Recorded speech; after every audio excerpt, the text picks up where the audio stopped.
രാഹുൽ മാങ്കൂട്ടത്തിനെതിരെ ജനാധിപത്യപരമായി സംഘടിപ്പിക്കാവുന്ന മുഴുവൻ സമരവും ഈ കേരളത്തിൽ സംഘടിപ്പിക്കപ്പെട്ടു കഴിഞ്ഞു. ഇപ്പോൾ നിങ്ങൾ പോരാഞ്ഞിട്ട്, അതായത് ഇടതുപക്ഷം അല്ലെങ്കിൽ CPM, SFI, DYFI പോരാഞ്ഞിട്ടാണ് രാഹുലിനെ തടയാൻ കഴിയില്ല എന്നൊരു ജനങ്ങൾ പറയുകയാണെന്നുണ്ടെങ്കിൽ അതിനെന്താണ് നിങ്ങൾക്ക് പറയാൻ കഴിയുക? നിങ്ങളെ കൊണ്ട് സാധിക്കില്ലേ ഇത് തടയാന്നുള്ളതാണ്? രമേശ് ചെന്നിത്തല ഒരു അഭിപ്രായം പറയുന്നു, VD സതീശൻ ഒരു അഭിപ്രായം പറയുന്നു, സണ്ണി ജോസഫ് മറ്റൊരു അഭിപ്രായം പറയുന്നു.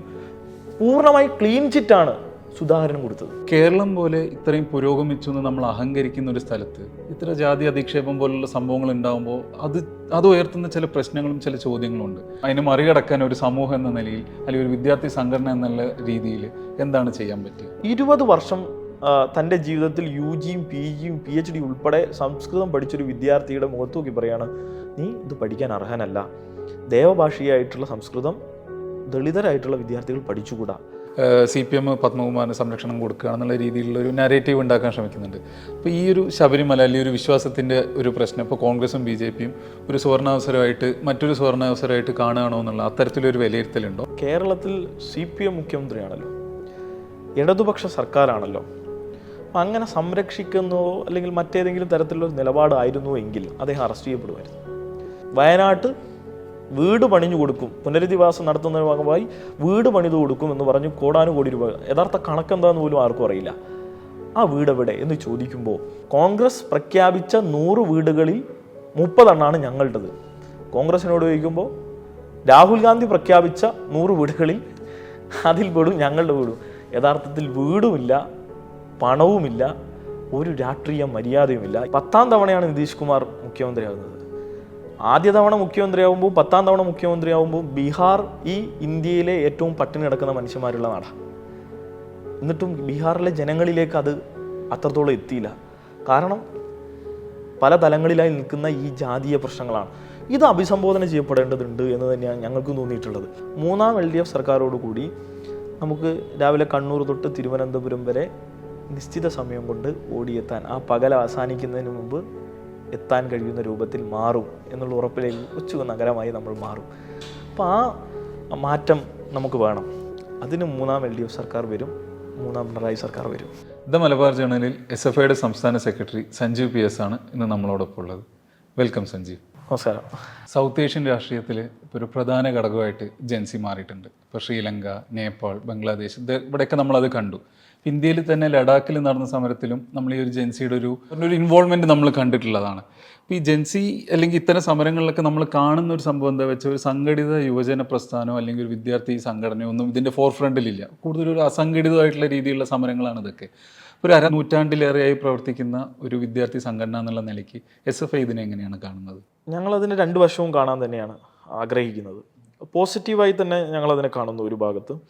കാരണം വിദ്യാർത്ഥികൾ, യുവജനങ്ങൾ ഇവരൊക്കെ പ്രതികരിക്കാനും സമരരംഗത്തിറങ്ങാനും ഒരു ഭരണകൂടത്തെ അട്ടിമറിക്കാനും തയ്യാറായി മുന്നോട്ട് വരുന്നു.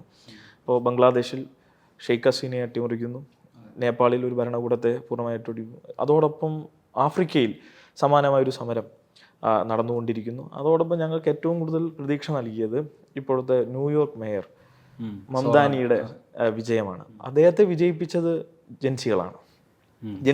അദ്ദേഹത്തിൻ്റെ അഭിപ്രായങ്ങളും അദ്ദേഹത്തിൻ്റെ കാഴ്ചപ്പാടുകളെയും ഉൾക്കൊണ്ടുകൊണ്ട് അദ്ദേഹത്തെ ഏറ്റവും കൂടുതൽ വോട്ടുകൾ നൽകി വിജയിപ്പിച്ച ഒരു വിഭാഗം എന്ന് പറയുന്നത് ജൻസി തലമുറയാണ്.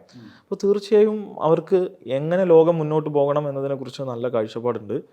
അത് കൂടുതൽ നല്ല നിലയിലേക്ക് പോകണം. അത് ഒരു പക്ഷേ സമാധാനത്തോടു കൂടി അതിന് കുറച്ച് ടെർമിനോളജീസ് വരെ അവർ കണ്ടെത്തിയിട്ടുണ്ട്. അപ്പോൾ ഇന്നത്തെ ജൻസികളുടെ വാക്കുകൾ നിങ്ങൾ നോക്കിയാൽ മനസ്സിലാവും.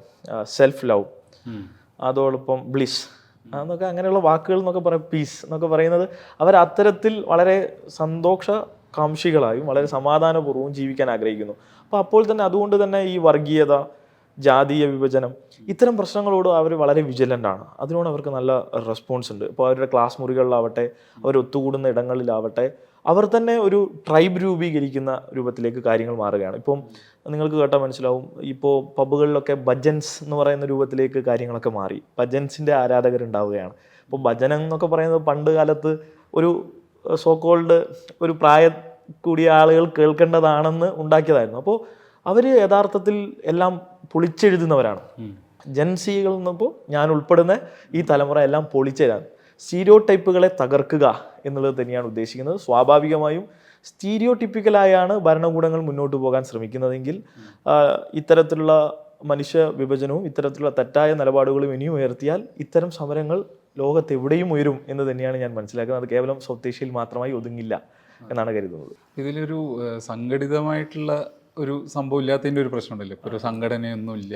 അപ്പോൾ അതിൻ്റെ ഒരു അപകടം ഉണ്ടാവാൻ ചാൻസ് ഇപ്പോൾ രാഷ്ട്രീയത അങ്ങനെ എന്തെങ്കിലും? ആ അപകടം ഉണ്ടായ സ്ഥലങ്ങളാണ് ബംഗ്ലാദേശും നേപ്പാളും എന്നാണ് ഞങ്ങൾ മനസ്സിലാക്കുന്നത്. കാരണം ഒരു ഘട്ടം കഴിഞ്ഞപ്പോൾ ആ നേതൃത്വം ഇല്ലാത്ത ആ സമരം വഴിമാറിപ്പോയി, അത് അരാജക സ്വഭാവത്തിലേക്ക് പോയി, അക്രമത്തിലേക്ക് പോയി.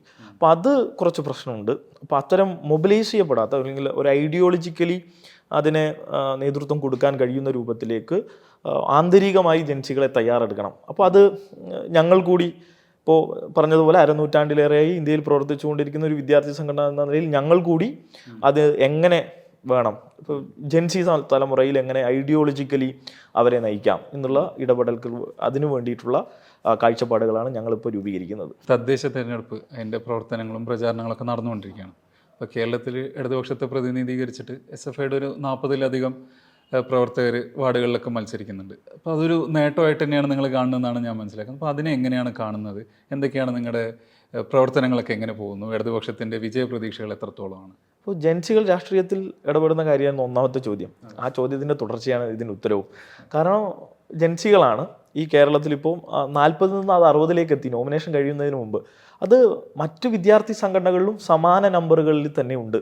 50-ലേറെ വിദ്യാർത്ഥികൾ എല്ലാ വിദ്യാർത്ഥി സംഘടനകളിൽ നിന്നും എനിക്ക് തോന്നുന്നു ABVP ഒഴിച്ച് മത്സരിക്കുന്നു എന്നുള്ളത്. അപ്പോൾ സ്വാഭാവികമായും ജൻസികൾ നയിക്കപ്പെടുന്ന ഒരു ത്രിതല പഞ്ചായത്ത് ഫോറത്തിലേക്കാണ്, തെരഞ്ഞെടുപ്പ് പ്രക്രിയയിലേക്കാണ് നമ്മൾ പോകുന്നത്.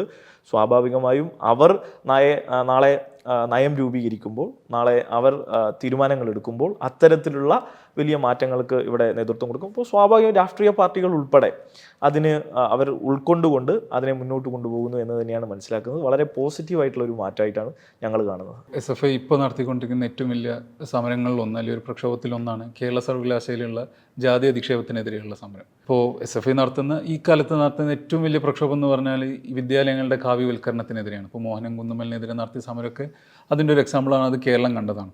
ഇപ്പോൾ കേരളം പോലെ ഇത്രയും പുരോഗമിച്ചു എന്ന് നമ്മൾ അഹങ്കരിക്കുന്ന ഒരു സ്ഥലത്ത് ഇത്ര ജാതി അധിക്ഷേപം പോലുള്ള സംഭവങ്ങൾ ഉണ്ടാകുമ്പോൾ അത് ഉയർത്തുന്ന ചില പ്രശ്നങ്ങളും ചില ചോദ്യങ്ങളും ഉണ്ട്. അത് അരാഷ്ട്രീയത വളരുന്നു, അല്ലെങ്കിൽ വലതുപക്ഷ ആശയങ്ങളെ കൂടുതൽ എംബ്രേസ് ചെയ്യപ്പെടുന്നു പല ആളുകളും. അപ്പോൾ ഇതിനെ എങ്ങനെയാണ് മറികടക്കാൻ പറ്റുക, അല്ലെങ്കിൽ ഇതിനെങ്ങനെയാണ് ഇതെങ്ങനെയാണ് സംഭവിക്കുന്നത് എന്നുള്ളതാണ് ഒരു ക്വസ്റ്റ്യൻ. ഈ കാലത്ത് സംഭവിക്കുന്നതും അതിനെ മറികടക്കാൻ ഒരു സമൂഹം എന്ന നിലയിൽ അല്ലെങ്കിൽ ഒരു വിദ്യാർത്ഥി സംഘടന എന്നുള്ള രീതിയിൽ എന്താണ് ചെയ്യാൻ പറ്റുക? രാഷ്ട്രീയം എന്ന് പറയുന്നത് നിലപാടാണ്. ആ നിലപാടെടുക്കാൻ ഇന്ന് കേരളത്തിലെ വിദ്യാഭ്യാസ പ്രക്രിയയിൽ ഇടപെടുന്ന ഒരു സംഘടന എന്ന നിലയിൽ SFI മാത്രമാകുന്നു എന്നൊരു പ്രശ്നം അതിവിപുലമായിട്ടുണ്ട്. ഇപ്പോൾ കണ്ണൂർ മുതൽ കേരള വരെ മുഴുവൻ സർവകലാശാലകളുടെയും മുൻ VC-മാരെ നമുക്കെടുത്ത് പരിശോധിച്ചാൽ അവരൊക്കെ ഉന്നത നിലവാരം പുലർത്തിയവരും ഈ രാജ്യത്തിന് തന്നെ മാതൃകയായിട്ടുള്ള VC-മാരുമാണ്. അവരുടെ അക്കാദമിക് വിഷയങ്ങളോ അവരുടെ അക്കാദമിക് ആയിട്ടുള്ള എക്സലൻസോ ഒരു ഘട്ടത്തിലും ചോദ്യം ചെയ്യാൻ കഴിഞ്ഞിട്ടില്ല. പക്ഷേ ഇന്നിപ്പോൾ ഒരു ഗവർണറെ ഉപയോഗിച്ച് അവർ നിയമിച്ച താൽക്കാലിക VC-മാരും അവർ മൂലം വന്നിട്ടുള്ള സിൻഡിക്കേറ്റ് സെനറ്റ് അംഗങ്ങളും അവർ മൂലം കുറച്ച് ആനുകൂല്യങ്ങൾ കിട്ടുന്ന അധ്യാപക സംഘടനകളുടെ സംഘപരിവാർ നേതാക്കന്മാരും അവർ മാത്രം 20 വർഷം തൻ്റെ ജീവിതത്തിൽ UGയും PGയും PhD ഉൾപ്പെടെ സംസ്കൃതം പഠിച്ചൊരു വിദ്യാർത്ഥിയുടെ മുഖത്ത് നോക്കി പറയാണ്, നീ ഇത് പഠിക്കാൻ അർഹനല്ല, ദേവഭാഷയായിട്ടുള്ള സംസ്കൃതം ദളിതരായിട്ടുള്ള വിദ്യാർത്ഥികൾ പഠിച്ചുകൂടാ. നമുക്ക് ഈ ബോധ്യം കേരളത്തിൽ വന്നാണ് അവർ ചെലവാക്കാൻ ശ്രമിക്കുന്നത്. സർവകലാശാലയുടെ മുന്നിൽ വന്നാണ് ആ ടീച്ചറുടെ വീട്ടിൽ ഇന്ന ജാതിയിൽപ്പെട്ട ആളാണല്ലോ ഭക്ഷണം കൊടുക്കുന്നത്. അപ്പോൾ നിങ്ങൾക്ക് മനസ്സിലായിക്കൂടെ? അത് കേൾക്കുമ്പോൾ തന്നെ നമുക്ക് മനസ്സിലാവുന്നുണ്ട് എത്രത്തോളമാണ് അവരുടെ ജാതീയ ബോധം എന്നും. ആ ജാതീയ ബോധത്തെ ചോദ്യം ചെയ്യാൻ ഇന്ന് കേരളത്തിൽ SFI മാത്രമാകുന്നു. പ്രത്യേകിച്ച് സംഘപരിവാറിനെതിരെയുള്ള സമരത്തിൽ മറ്റൊരു വിദ്യാർത്ഥി സംഘടനയും രംഗത്തുണ്ടാവുന്നില്ല. ഒരു വിദ്യാർത്ഥി സംഘടന നിങ്ങൾക്ക് കാണാൻ കഴിയില്ല. അപ്പോൾ കണ്ണൂരിലാവട്ടെ, കാലിക്കറ്റിലാവട്ടെ, MGയിലോ കേരളയിലോ എവിടെയും വിദ്യാർത്ഥി വിഷയങ്ങളെ അഭിസംബോധന ചെയ്യാൻ ഇവർ കടന്നു വരുന്നില്ല. മറിച്ച് ഇവർ ഈ പറഞ്ഞ തീവ്ര വലതുപക്ഷ സ്വഭാവങ്ങളോട് താതാത്മ്യപ്പെടുകയാണ്. ഒരു പക്ഷേ നമുക്ക് മനസ്സിലാവുന്ന ഒരു കാര്യം, ഇപ്പോൾ രാമക്ഷേത്രത്തിൻ്റെ ശിലാന്യാസത്തിൽ ക്ഷണിക്കപ്പെടാത്തതിനെക്കുറിച്ച് കോൺഗ്രസ് ആശങ്ക പ്രകടിപ്പിക്കുക, അതിൽ വിഷമം പറയുക. ഒരുപക്ഷെ ഈ രാജ്യത്തെ സംഘപരിവാർ കീഴടക്കാൻ ശ്രമിക്കുന്ന സർവകലാശാലകളിൽ അവരിൽ വെച്ച് നീട്ടുന്ന സെനറ്റ് സിൻഡിക്കേറ്റ് സ്ഥാനങ്ങൾ വാങ്ങിയെടുത്ത് അവർക്ക് വേണ്ടി നിശബ്ദമായി ഇരിക്കുക. ഒരുപക്ഷെ ഇന്ന് വിശ്വപൗരൻ എന്ന് വിളിച്ച ആള് നാളെ എങ്ങോട്ട് പോകുമെന്നറിയാതെ സ്വന്തം രാഷ്ട്രീയ പാർട്ടിയിൽ, അതായത് AICCയുടെ ഉയർന്ന ഘടകത്തിലിരിക്കുന്ന ഒരു മനുഷ്യൻ തന്നെ നാളെ ആ സംഘപരിവാറിലേക്ക് പോകുമെന്ന് അവർ തന്നെ ഏകദേശം ഉറപ്പിച്ചുകൊണ്ടിരിക്കുന്ന ഇന്നത്തെ കേരളീയ പശ്ചാത്തലത്തിൽ ഇന്ന് കോൺഗ്രസിനോ ലീഗിനോ അവരുടെ വിദ്യാർത്ഥി സംഘടനകൾക്കോ ഇവർക്കെതിരെ ശബ്ദമുയർത്താൻ കഴിയുന്നില്ല. അപ്പോൾ ഞങ്ങൾക്ക് മുന്നിലുള്ള വെല്ലുവിളി എന്ന് പറയുന്നത് ഈ വലിയ വിദ്യാർത്ഥി സമൂഹത്തെ ഇത് ബോധ്യപ്പെടുത്തി കൊണ്ടുവരുന്നതിലും അതോടൊപ്പം ഈ ജനാധിപത്യ മതനിരപേക്ഷ കാഴ്ചപ്പാടുള്ള ഈ സംഘടനകൾ തന്നെയും ഈ സമരത്തെ ദുർബലപ്പെടുത്താനും നിരന്തരം ശ്രമിക്കുമ്പോൾ ഇത് പലപ്പോഴും പരിമിതി വന്നു ചേരുകയാണ്. ഒരുപക്ഷെ SFI governor, SFI vice chancellor ഒരു സംഘർഷമായി അതിനെ വ്യാഖ്യാനിക്കപ്പെടുകയാണ്. യഥാർത്ഥത്തിൽ ഒരു വിദ്യാഭ്യാസ സംവിധാനത്തെ നമ്മുടെ രാജ്യത്തിൻ്റെ ഭരണഘടന മുന്നോട്ട് വെക്കുന്ന മൂല്യങ്ങൾക്കനുസരിച്ച് നിലനിർത്താനാണ് SFIയുടെ ഈ സമരമൊക്കെയും. പക്ഷേ യഥാർത്ഥത്തിൽ അതിനെ ദുർബലപ്പെടുത്താനും അതിനെ തകർക്കാനുമുള്ള ശ്രമമാണ് ഇപ്പുറത്ത് നിന്ന് കേവലം കുറച്ച് സിൻഡിക്കേറ്റ് സെനറ്റ് സ്ഥാനങ്ങൾക്ക് അധികാരം മാത്രം മുന്നിൽ വെച്ചുകൊണ്ട് ഈ വിദ്യാർത്ഥി സംഘടനകളും അതിൻ്റെ രാഷ്ട്രീയ പാർട്ടികളും കേരളത്തിൽ ചെയ്തുകൊണ്ടിരിക്കുന്നത്. കേരള യൂണിവേഴ്സിറ്റിയുടെ കാര്യം പറഞ്ഞപ്പോൾ ചെറുതായിട്ടൊന്ന് മെൻഷനും ചെയ്തു. അതായത് SFIയുടെ സംസ്ഥാന പ്രസിഡന്റ് M. ശിവപ്രസാദ് നടത്തിയൊരു ആരോപണം ഉണ്ടായിരുന്നു കുറച്ച് കാലം മുന്നേ, മാസങ്ങൾക്ക് മുന്നേ. അതായത് MSF സെനറ്റ് തെരഞ്ഞെടുപ്പിൽ UUC മാനേജ്മെൻറ്റ് തിരഞ്ഞെടുത്ത് അയക്കുന്ന UUCമാരുടെ വോട്ട് പൈസ കൊടുത്ത് വാങ്ങിച്ചു എന്നുള്ളൊരു കാര്യം. അത് ആക്ച്വലി അത് അർഹിക്കുന്ന ഗൗരവത്തോടുകൂടെ അത് ചർച്ച ചെയ്യപ്പെട്ടു എന്നുള്ളതാണ് ഒരു പ്രധാന ചോദ്യം. മാത്രമല്ല, ഇപ്പോൾ പൈസ വാങ്ങി അല്ലെങ്കിൽ പൈസ കൊടുത്ത് വോട്ട് വാങ്ങുന്ന ഒരു പരിപാടി യൂണിവേഴ്സിറ്റികളിലേക്ക് എത്തുകയാണോ എന്നുള്ളൊരു ആശങ്കയും അതിൽ ജനിക്കുന്നുണ്ട്. അത് കേരളയിൽ മാത്രമല്ല, കാലിക്കറ്റിലും ഉണ്ട് MSFൻ്റെ വക. ഇപ്പോൾ കേരളയിൽ കഴിഞ്ഞ സെനറ്റ് തെരഞ്ഞെടുപ്പിൽ നമുക്ക് ഒരു പ്രിഫറൻസ് വോട്ടിംഗ് ആണ്. സെനറ്റ് തെരഞ്ഞെടുപ്പിൽ പ്രിഫറൻസ് വോട്ടിംഗ് വഴി ജയിക്കണമെങ്കിൽ ശരാശരി, എൻ്റെ ഓർമ്മ ശരിയാണെങ്കിൽ 12 വരും ശരാശരി. അവിടെ MSFന് 1-2 കൃത്യമായി നോക്കണം, അതിൻ്റെ 1-2 UUCമാർക്ക് അപ്പുറത്തേക്കൊരു UUC നമ്പേഴ്സ് അവർക്കില്ല. അതാകെ ഉണ്ടായിരുന്നത് ആലപ്പുഴ ജില്ലയിലാണ്. കാരണം M. ശിവപ്രസാദ് കടന്നു വരുന്നത് ആലപ്പുഴ ജില്ലയിലാണ്.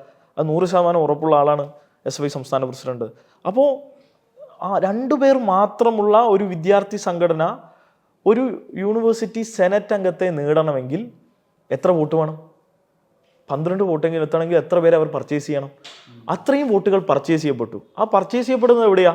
B.Ed കോളേജുകൾ, ഇത്തരം സെൽഫ് ഫിനാൻസിങ് കോളേജുകൾ, വിദ്യാർത്ഥി സംഘടനാ പ്രവർത്തനം അനുവദിക്കാത്ത കോളേജുകൾ. അവിടങ്ങളിൽ തെരഞ്ഞെടുപ്പ് നടക്കാതെ പോലും ഇവർ തെരഞ്ഞെടുത്ത് അയക്കുന്ന നോമിനേറ്റ് ചെയ്യുന്ന ഈ UUCമാരെ പണം കൊടുത്ത് വാങ്ങുകയാണ്. ഇതിൻ്റെ വൻതോതിൽ നടക്കുന്ന, ഇതിൻ്റെ ലാർജർ സ്കെയിലിൽ നടക്കുന്ന സ്ഥലമാണ് കാലിക്കറ്റ്. കാലിക്കറ്റിൽ അത് 10-1 നിൽക്കില്ല. ഒട്ടനവധി അറബി കോളേജുകളാണ്. അവിടെ ഒന്നും കടന്നു ചെല്ലാൻ കഴിയില്ല. അത് ഞങ്ങൾ ചൂണ്ടിക്കാണിച്ചപ്പോൾ ഞങ്ങൾ എന്തായി? സംഘപരിവാറുകാരായി. രാഷ്ട്രീയ വിമർശനം നടത്തുമ്പോൾ ഞങ്ങളെ മത ധ്രുവീകരണം നടത്തി മതവർഗീയതയുടെ ചാപ്പ കുത്താനാണ് ഇവർ ശ്രമിക്കുന്നത്.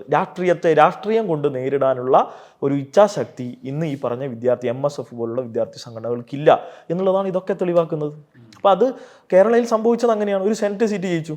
ഇതിൻ്റെ ലാർജ് സ്കെയിലല്ലേ RSS ചെയ്യുന്നത്. ഈ ജനാധിപത്യത്തെ പണം കൊടുത്ത് വാങ്ങുക. അപ്പോൾ ഈ തരത്തിലേക്കൊരു വിദ്യാർത്ഥി സംഘടന നൈതികതയോ സാമാന്യ മര്യാദയോ ഇല്ലാതെ പോവുകയാണ്. MSF പോലുള്ള ഒരു വിദ്യാർത്ഥി സംഘടന ഡിവൈൻ ഒറിജിൻ്റെ ഭാഗം എന്നൊക്കെ പറയുന്നത് പോലെ അവർക്കൊരു അവരുടെ ഏറ്റവും വലിയ ഒരു നേതാവാണല്ലോ പാണക്കാട് ഇരിക്കുന്നത്. അപ്പോൾ ആ നൈതികതയൊക്കെ എവിടെ പോയി എന്നൊരു ചോദ്യം ഉണ്ടല്ലോ. അത്തരത്തിലുള്ളൊരു കാഴ്ചപ്പാടൊന്നും അവർക്കില്ലല്ലോ ഇന്ന്. അപ്പോൾ അവർ കേവലം ഈ പറഞ്ഞ അധികാരത്തിന് വേണ്ടി, ഒരു സെനറ്റ് സീറ്റിന് വേണ്ടി ഇത്രയും പണം കൊടുത്ത് UUCമാരെ വാങ്ങി. അവർ RSSനോട് കോംപ്രമൈസ് ചെയ്യാനും തയ്യാറായി. അതിൻ്റെയൊക്കെ ഉദാഹരണങ്ങൾ നമുക്ക് കേരളത്തിൽ കാണാൻ കഴിഞ്ഞു. അതുകൊണ്ട് തന്നെ കേരളത്തിൻ്റെ സർവകലാശാലകളിൽ RSSന് അവർക്ക് യഥേഷ്ടം തഴച്ചു വളരാനുള്ള ഒരു ഗ്രിപ്പ് അവിടെ ഉണ്ടായി എന്നുള്ളതാണ് അതുവഴി ഉണ്ടായത്. അപ്പോൾ യഥാർത്ഥത്തിൽ അവരെ സഹായിച്ചുകൊണ്ടിരിക്കുന്നത് ഈ കോൺഗ്രസ്, ലീഗ്, KSU, MSF പോലുള്ള ഇവരുടെ രാഷ്ട്രീയ പാർട്ടികളും സംഘടനകളുമാണ്. കേരള യുവതയുടെ ഇടതുപക്ഷ സമരങ്ങളുടെ ഒരു രാഷ്ട്രീയം എടുത്തു നോക്കിയാൽ അത് ലിബറൽ രാഷ്ട്രീയമായി മാറുന്നു എന്നുള്ളൊരു വിലയിരുത്തൽ ഉണ്ടാവുന്നുണ്ട്. അപ്പം അത് വർഗപരമായിട്ടുള്ള എന്താ പറയുക, പ്രത്യയശാസ്ത്രത്തെ കാലാനുസൃതമായിട്ട് മാറ്റം വരുത്താനോ അതിനെ പുനർനിർവചിക്കാനോ പറ്റാത്തതിൻ്റെ ഒരു ലിമിറ്റേഷൻ ആണെന്നുള്ള രീതിയിലും അതിനെ പറയാൻ പറ്റില്ല. ഇപ്പോൾ കേരള യുവത അല്ലെങ്കിൽ ഇടതുപക്ഷത്തെ പിന്തുണയ്ക്കുന്ന യുവത ഇത്തരത്തിലൊരു ലിമിറ്റേഷൻ അല്ലെങ്കിൽ ഒരു വെല്ലുവിളി ഫേസ് ചെയ്യുന്നുണ്ട് എന്ന് കരുതുന്നുണ്ടോ? വർഗരാഷ്ട്രീയത്തിന് എവിടെയെങ്കിലും തിരിച്ചടി ഉണ്ടെന്നൊന്നും ഞാൻ കരുതുന്നില്ല. ഇപ്പോൾ ഇന്ന് രാജ്യത്ത് പുതിയ 4 തൊഴിൽ കോഡ് അവതരിപ്പിച്ചു.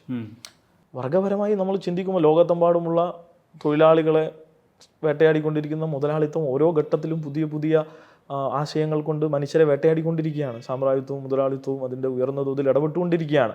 ഇത് മനുഷ്യർ തിരിച്ചറിയുന്ന നിലയിലേക്ക് കാര്യങ്ങൾ മാറ്റുക എന്നുള്ളതാണ്. അവരെ ബോധവാന്മാരാക്കുക എന്നുള്ളതാണ്. ഇപ്പോൾ ഏറ്റവും കൂടുതൽ IT സെക്ടറിൽ CIT പ്രവർത്തിക്കുന്നുണ്ട്. ഇപ്പോൾ ബാംഗ്ലൂരിൽ കൊറമംഗള ഭാഗത്തോ പ്രധാനപ്പെട്ട അവരുടെ ഓഫീസുകൾ ഉൾപ്പെടെ ഇന്ന് നിലനിൽക്കുന്നുണ്ട്. അപ്പോൾ ആ തരത്തിലേക്ക് IT ഫേമിൽ പോലും ഇന്ന് വർഗബോധമുണ്ട്. അതോടൊപ്പം തന്നെ നമ്മുടെ ഡെലിവറി ചെയ്യുന്ന നമ്മുടെ ഇത്തരത്തിലുള്ള യൂബർ മറ്റ് സൊമാറ്റോയിലൊക്കെ വർക്ക് ചെയ്യുന്ന ആ മേഖലയിലും ഇത്തരത്തിൽ വർഗപ്രസ്ഥാനങ്ങൾ ഇടപെട്ടുകൊണ്ടിരിക്കുകയാണ്. അപ്പോൾ തൊഴിലാളികളെ സംബന്ധിച്ചിടത്തോളം തൊഴിലാളികളെ ആ ബോധ്യമൊക്കെ നിലവിലുണ്ട്. അത് യുവജനതയിലേക്കും എത്തിക്കാൻ കഴിയുന്ന രൂപത്തിൽ അതിനൊരു ലിബറൽ കാഴ്ചപ്പാടിലേക്ക് പോകുന്നുണ്ട് എന്ന് ഞാൻ മനസ്സിലാക്കുന്നില്ല. മറിച്ച് ലോകത്തെമ്പാടുമുള്ള ഒരു വലതുപക്ഷ സ്വഭാവത്തിൻ്റെയും വലതുപക്ഷത്തിൻ്റെ ഒരു ആഞ്ഞടിയുണ്ടല്ലോ, ആ ഇതിലൊക്കെ പലപ്പോഴും വഴുതി വീഴുന്നവരുണ്ട്. സ്വാഭാവികമായും അതിലും ഇടതുപക്ഷ മനോഭാവവും ഈ വർഗബോധവും നിലനിർത്തിക്കൊണ്ട് നമ്മൾ ഈ വിഭജിക്കപ്പെടുന്നതിനേക്കാൾ അപ്പുറത്തേക്ക് ലോകത്ത് നിലനിൽക്കുന്ന ഈ അടിസ്ഥാനപരമായിട്ടുള്ള തൊഴിലാളി മുതലാളി കാഴ്ചപ്പാടും അത് സാധാരണക്കാരായ മനുഷ്യരെ ബാധിക്കുന്നതിനെയും നിരന്തരം അവരിലേക്ക് എത്തിക്കുക എന്നുള്ളതാണ്. അത് നിരന്തരം എത്തിക്കുന്നതിൽ ഇപ്പോൾ ഒറ്റ ദിവസം കൊണ്ട് അത് സംഭവിക്കും എന്നുള്ള സ്വപ്നലോകമൊന്നും ഞങ്ങൾക്കില്ല. പക്ഷേ മറിച്ച് അവരിലേക്ക് അത് എത്തിച്ച് ഈ പറഞ്ഞ പരിവർത്തനത്തിലേക്ക് ഒരു മനുഷ്യൻ്റെ ഒരാളുടെ സ്വാഭാവിക ജീവിതത്തിൽ അയാളുടെ ബോധത്തിലേക്ക് ഇത് എത്തിച്ചാൽ അയാളും അയാളിലൂടെ ബന്ധപ്പെടുന്ന ആളുകളിലും ആ മാറ്റമുണ്ടാകും. അതൊരു സാമൂഹ്യ മാറ്റമായി മാറും എന്ന് തന്നെ ഞങ്ങൾ വിശ്വസിക്കുകയാണ്. അതിലൊരു നിരാശയും ഞങ്ങളെ സംബന്ധിച്ചോളം ഇല്ല. കഴിഞ്ഞ ദിവസം മറ്റൊരു യുവതിയായിട്ട് രാഹുൽ മാങ്കൂട്ടത്തിൽ നടത്തിയ ചാറ്റും വാർത്തകളിൽ വന്നിട്ടുണ്ടായിരുന്നു. വാർത്തകളിൽ വന്നതിന് ശേഷം ഇതിന് കോൺഗ്രസ് നടപടിയെടുത്തു, സസ്പെൻഡ് ചെയ്തിരിക്കുകയെന്ന് പറഞ്ഞിട്ടുണ്ടെങ്കിലും വാർഡ് പ്രചരണങ്ങളിൽ ഇലക്ഷനായിട്ട് ബന്ധപ്പെട്ട് പരിപാടികളിലൊക്കെ രാഹുൽ മാങ്കൂട്ടത്തിൽ പാലക്കാട് പ്രത്യക്ഷപ്പെടുന്നുണ്ട്. ഈ ഓഡിയോ ഇപ്പോൾ പുറത്തു വന്നതിന് ശേഷം വീണ്ടും പ്രചരണത്തിന് രാഹുൽ ഇറങ്ങിയിട്ടുണ്ട്. അതുമാത്രമല്ല പൊതുപരിപാടികളിലും രാഹുൽ പങ്കെടുക്കുന്നുണ്ട്. അപ്പോൾ രാഹുൽ ഈ പരിപാടികളിലൊക്കെ പങ്കെടുക്കുമ്പോഴും ഫേസ്ബുക്കിലും സോഷ്യൽ മീഡിയയിലൊക്കെ ആക്റ്റീവ്. അപ്പോൾ കഴിഞ്ഞ ദിവസം പത്മകുമാറിനെ CPM സംരക്ഷിക്കുകയാണ് സ്വർണ്ണപ്പാളി വിഷയത്തിൽ എന്നുള്ള രീതിയിൽ ഫേസ്ബുക്ക് പോസ്റ്റൊക്കെ രാഹുൽ സജീവമായിട്ട് അത്തരത്തിലുള്ള ഇടപെടലുകളൊക്കെ നടത്തുന്നതുണ്ട്. പക്ഷെ അതേസമയം ഇതിനൊക്കെ ഒരു സ്പേസ് ഉണ്ടാക്കി കൊടുക്കുന്നതിൽ ഇപ്പോൾ നിങ്ങൾ പോരാഞ്ഞിട്ട്, അതായത് ഇടതുപക്ഷം അല്ലെങ്കിൽ CPM SFI DYFI പോരാഞ്ഞിട്ടാണ് രാഹുലിനെ തടയാൻ കഴിയില്ല എന്നൊരു ജനങ്ങൾ പറയുകയാണെന്നുണ്ടെങ്കിൽ അതിനെന്താണ് നിങ്ങൾക്ക് പറയാൻ കഴിയുക? നിങ്ങളെ കൊണ്ട് സാധിക്കില്ലേ ഇത് തടയാന്നുള്ളതാണ് ഞാൻ ചോദിക്കുന്നത്. കേരളം പോലുള്ളൊരു സമൂഹത്തിൽ നമ്മൾ നേരത്തെ പറഞ്ഞു കേരളം ഇത്രമേൽ വികസിച്ചു, ഇത്രമേൽ സാംസ്കാരിക മുന്നേറ്റം ഉണ്ടായി. രാഹുൽ മാങ്കൂട്ടത്തിനെതിരെ ജനാധിപത്യപരമായി സംഘടിപ്പിക്കാവുന്ന മുഴുവൻ സമരവും ഈ കേരളത്തിൽ സംഘടിപ്പിക്കപ്പെട്ട് കഴിഞ്ഞു. നിരന്തരമായി എന്താണ് സംഭവിച്ചതെന്ന് ഈ കേരളത്തിലെയും ഈ ലോകത്തെ ഏതൊരു മനുഷ്യനും അറിയാം. അതിൽ യഥാർത്ഥത്തിൽ തീരുമാനം എടുക്കേണ്ടത് ആരാ? ഈ കേരളത്തിൽ ഈ ലോകത്തിൻ്റെ മുന്നിൽ ഏറ്റവും വിദ്യാഭ്യാസമുള്ള സാംസ്കാരിക മുന്നേറ്റമുള്ള എല്ലാ മേഖലയിലും ഒന്നാമതായി നിലനിൽക്കുന്ന ഈ കേരളത്തിൻ്റെ സമൂഹത്തിൽ പ്രവർത്തിക്കുന്ന ഇന്ത്യൻ നാഷണൽ കോൺഗ്രസ് എന്ന രാഷ്ട്രീയ പാർട്ടി അവരല്ലേ ഈ കാര്യത്തിൽ ഒരു തീരുമാനം എടുക്കേണ്ടത്? അവരെന്താണ് തീരുമാനം എടുക്കാത്തത്? ഒരു തീരുമാനവും അതുമായി ബന്ധപ്പെട്ടില്ല. സസ്പെൻഡ് ചെയ്തു എന്നാണ് അവർ പറയുന്നത്. പക്ഷേ അയാളിപ്പോഴും കഴിഞ്ഞ കാലങ്ങളിൽ നിന്ന് പ്രവർത്തിച്ചതിനെക്കാട്ടും സജീവമായി കോൺഗ്രസിൻ്റെ പ്രവർത്തനം സംഘടിപ്പിക്കുകയാണ്. അപ്പോൾ ഞങ്ങൾ പ്രതിഷേധം സംഘടിപ്പിക്കാഞ്ഞിട്ടാണോ? ഞങ്ങൾ പ്രതിഷേധമൊക്കെ സംഘടിപ്പിച്ചു. പലയിടങ്ങളിൽ നിന്നും മനുഷ്യർ ചോദിച്ചത് അയാൾ എങ്ങനെ പുറത്തിറങ്ങി നടക്കുന്നു, എങ്ങനെ പുറത്തിറങ്ങി നടക്കുന്നു? കേരളം പോലുള്ളൊരു ഇടം അത്രയും സാംസ്കാരികമായി മുന്നേറിയത് കൊണ്ടാണ് ആളുകൾ ശാരീരികമായി ആക്രമിക്കാൻ പോലും തയ്യാറാകുന്നത്. ആ സാംസ്കാരിക മുന്നേറ്റം കേരളത്തിൽ ഉണ്ടായതുകൊണ്ടാണ് രാഹുൽ മാങ്കൂട്ടത്തിൽ സ്വൈര്യമായി ഇറങ്ങി നടക്കുന്നത്. ഇപ്പോൾ നേരെ മറിച്ച് നിങ്ങൾ ചിന്തിക്കും, ഇതൊരു ഇടതുപക്ഷ പ്രവർത്തകനെയാണ്, ഒരു കേവല മെമ്പർഷിപ്പുള്ള ഒരാളെയാണ് ഇത് സംഭവിക്കുന്നതെങ്കിൽ എന്തായിരിക്കും കേരളത്തിലെ ഇടതുപക്ഷം എടുക്കുന്ന നിലപാട്? എന്തായിരിക്കും കേരളത്തിലെ പൊതുസമൂഹത്തിൻ്റെ ഓഡിറ്റിംഗ്? അപ്പോൾ ഇന്ന് നമ്മൾ കാണേണ്ടത്, ഇന്ന് അതിൽ ഞങ്ങൾക്ക് ആശങ്കയുള്ളത്, സോഷ്യൽ മീഡിയ നോക്കുമ്പോൾ ഇതുമായി ബന്ധപ്പെട്ടൊരു വിമർശനം ഉന്നയിക്കുമ്പോൾ അത്രമേൽ പിന്തുണ ഈ സൈബർ കോൺഗ്രസ് ലീഗ് പ്രവർത്തകരുടെ പിന്തുണ ഉണ്ടാവുകയാണ്. അപ്പോൾ നമ്മൾ ആലോചിക്കേണ്ടത്, നമ്മുടെ വീട്ടിലിരിക്കുന്ന സഹോദരിക്കോ അമ്മയ്ക്കോ ആണോ ഇത് സംഭവിക്കുന്നതെങ്കിൽ നാളെ ഇതുപോലെ ആയിരിക്കില്ലേ പറയുക? പരാതി കൊടുത്തില്ല എന്ന ഒറ്റ കാരണത്താൽ ഒരു MLA ഈ കേരളത്തിൽ ഇതൊക്കെ ചെയ്ത് വീണ്ടും പുതിയ പുതിയ കഥകൾ പുറത്തു വരികയാണ്. അപ്പോൾ ഞങ്ങൾ എന്തെങ്കിലും ചെയ്യാത്തതിലല്ല, മറിച്ച് ഈ കേരളത്തിലെ ജനങ്ങളോട് എന്തെങ്കിലും ഒരു പ്രതിബദ്ധത ഉണ്ടെങ്കിൽ രാഹുൽ മാങ്കൂട്ടത്തിനെ വീട്ടിലിരിക്കാനാണ് ആവശ്യപ്പെടേണ്ടത്. അദ്ദേഹത്തിന് കേരളത്തിലെ പൊതുസമൂഹത്തിൽ ഇറങ്ങി നടക്കാൻ കഴിയില്ല. കാരണം അത്തരത്തിലുള്ള ആളുകളൊക്കെ ഇപ്പം ജയിലില്ല. കാരണം അത്തരത്തിലുള്ള ആളുകളൊക്കെ നമ്മൾ കറക്ഷൻ ഹോമിലേക്ക് പറഞ്ഞയച്ചിരിക്കുക. അപ്പം അത്തരത്തിലുള്ള ഒരാളാണ് കേരളത്തിൽ ഇറങ്ങി നടക്കുന്നത്. അത് കേരളത്തിൽ കൂടുതൽ പ്രശ്നങ്ങൾ ഉണ്ടാക്കുകയുള്ളൂ. അപ്പോൾ ഇത് മനസ്സിലാക്കാൻ കോൺഗ്രസിൻ്റെ നേതൃത്വം തയ്യാറാവുന്നില്ല.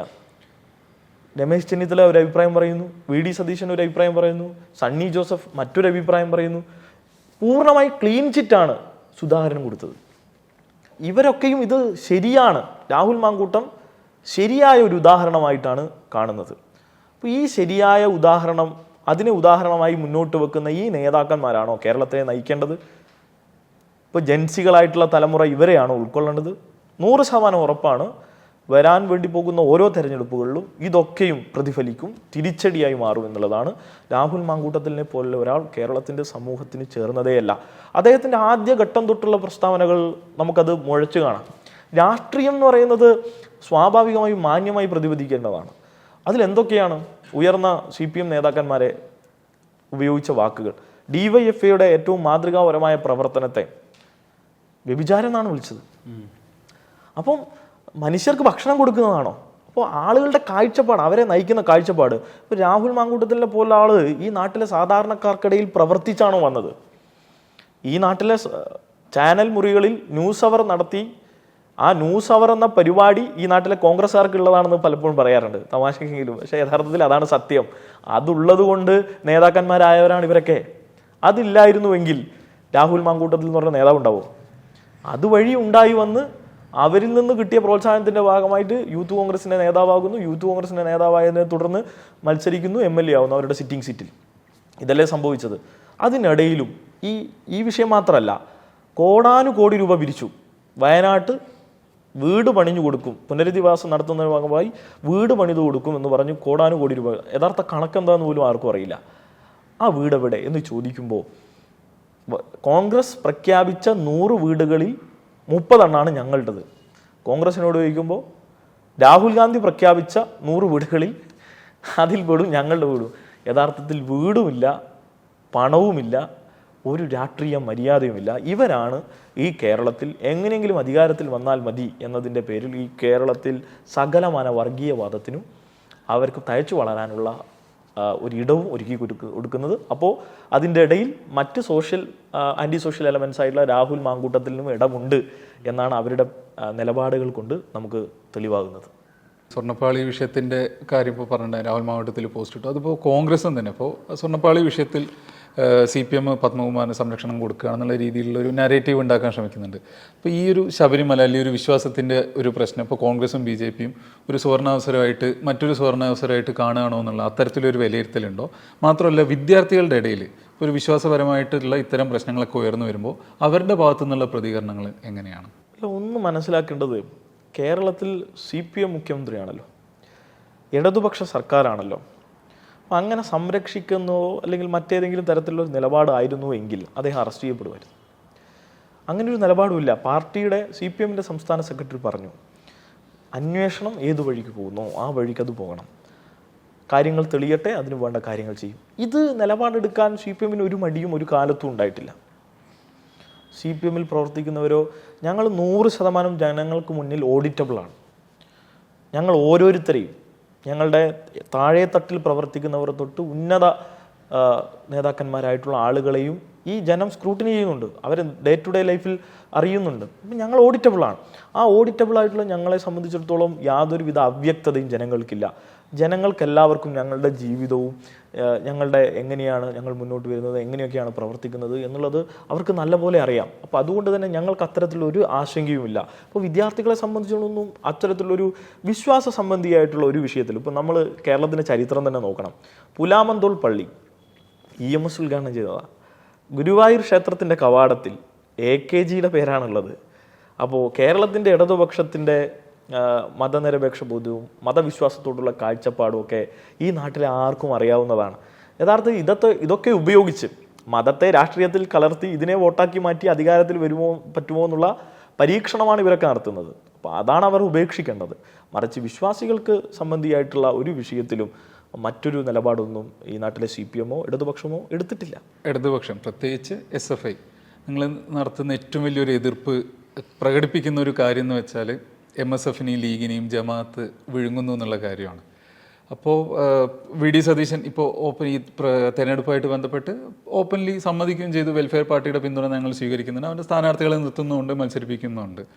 മാത്രമല്ല ശിവപ്രസാദ് ഒരു പോസ്റ്റ് വിട്ടുണ്ടായിരുന്നു, അതായത് കേരളത്തിൽ ഇസ്ലാമോഫോബിയ ഇല്ല, ജമാഅത്തെ ഇസ്ലാമിയോട് ഫോബിയ ഉണ്ട് എന്നുള്ള രീതിയിൽ. മാത്രമല്ല മീഡിയ വണ്ണിലെ ചാനൽ ചർച്ചകളിൽ ഇടത് ഹിന്ദുത്വ, ജൈവകൃഷി എന്ന ഹിന്ദുത്വ, ട്രോജൻ കുതിര എന്നൊക്കെയുള്ള വിശേഷണങ്ങളൊക്കെ ഉണ്ടാവുകയാണ്. അപ്പോൾ ഈ ജമാഅത്തെ ഇസ്ലാമിയോട് ഫോബിയ ഉണ്ട് എന്ന് പറയുന്ന സാധനം ശരിക്കും പ്രത്യക്ഷത്തിലുള്ളത് തന്നെയാണോ എന്നാണ്, അതോ ഇടതുപക്ഷക്കാർക്ക് മാത്രമേ ഉള്ളൂ എന്നാണ്? യഥാർത്ഥത്തിൽ ഇന്ന് കോൺഗ്രസും ലീഗും ചെയ്തുകൊണ്ടിരിക്കുന്ന പ്രവർത്തനം ആത്യന്തികമായി സംഘപരിവാറിനെ സഹായിക്കുകയുള്ളൂ. അതിൻ്റെ ഒരു കാരണം എന്ന് വെച്ചാൽ ഈ കേരളത്തിൽ മതനിരപേക്ഷത ഉയർത്തിപ്പിടിക്കുന്ന, എല്ലായ്പ്പോഴും ഉയർത്തിപ്പിടിക്കാൻ ശ്രമിച്ച രാഷ്ട്രീയ പാർട്ടിയെ ലീഗ് സ്വയം അവകാശപ്പെടുമ്പോൾ അത് തെളിയിക്കാനുള്ള ഉത്തരവാദിത്തം അവർക്കുണ്ട്.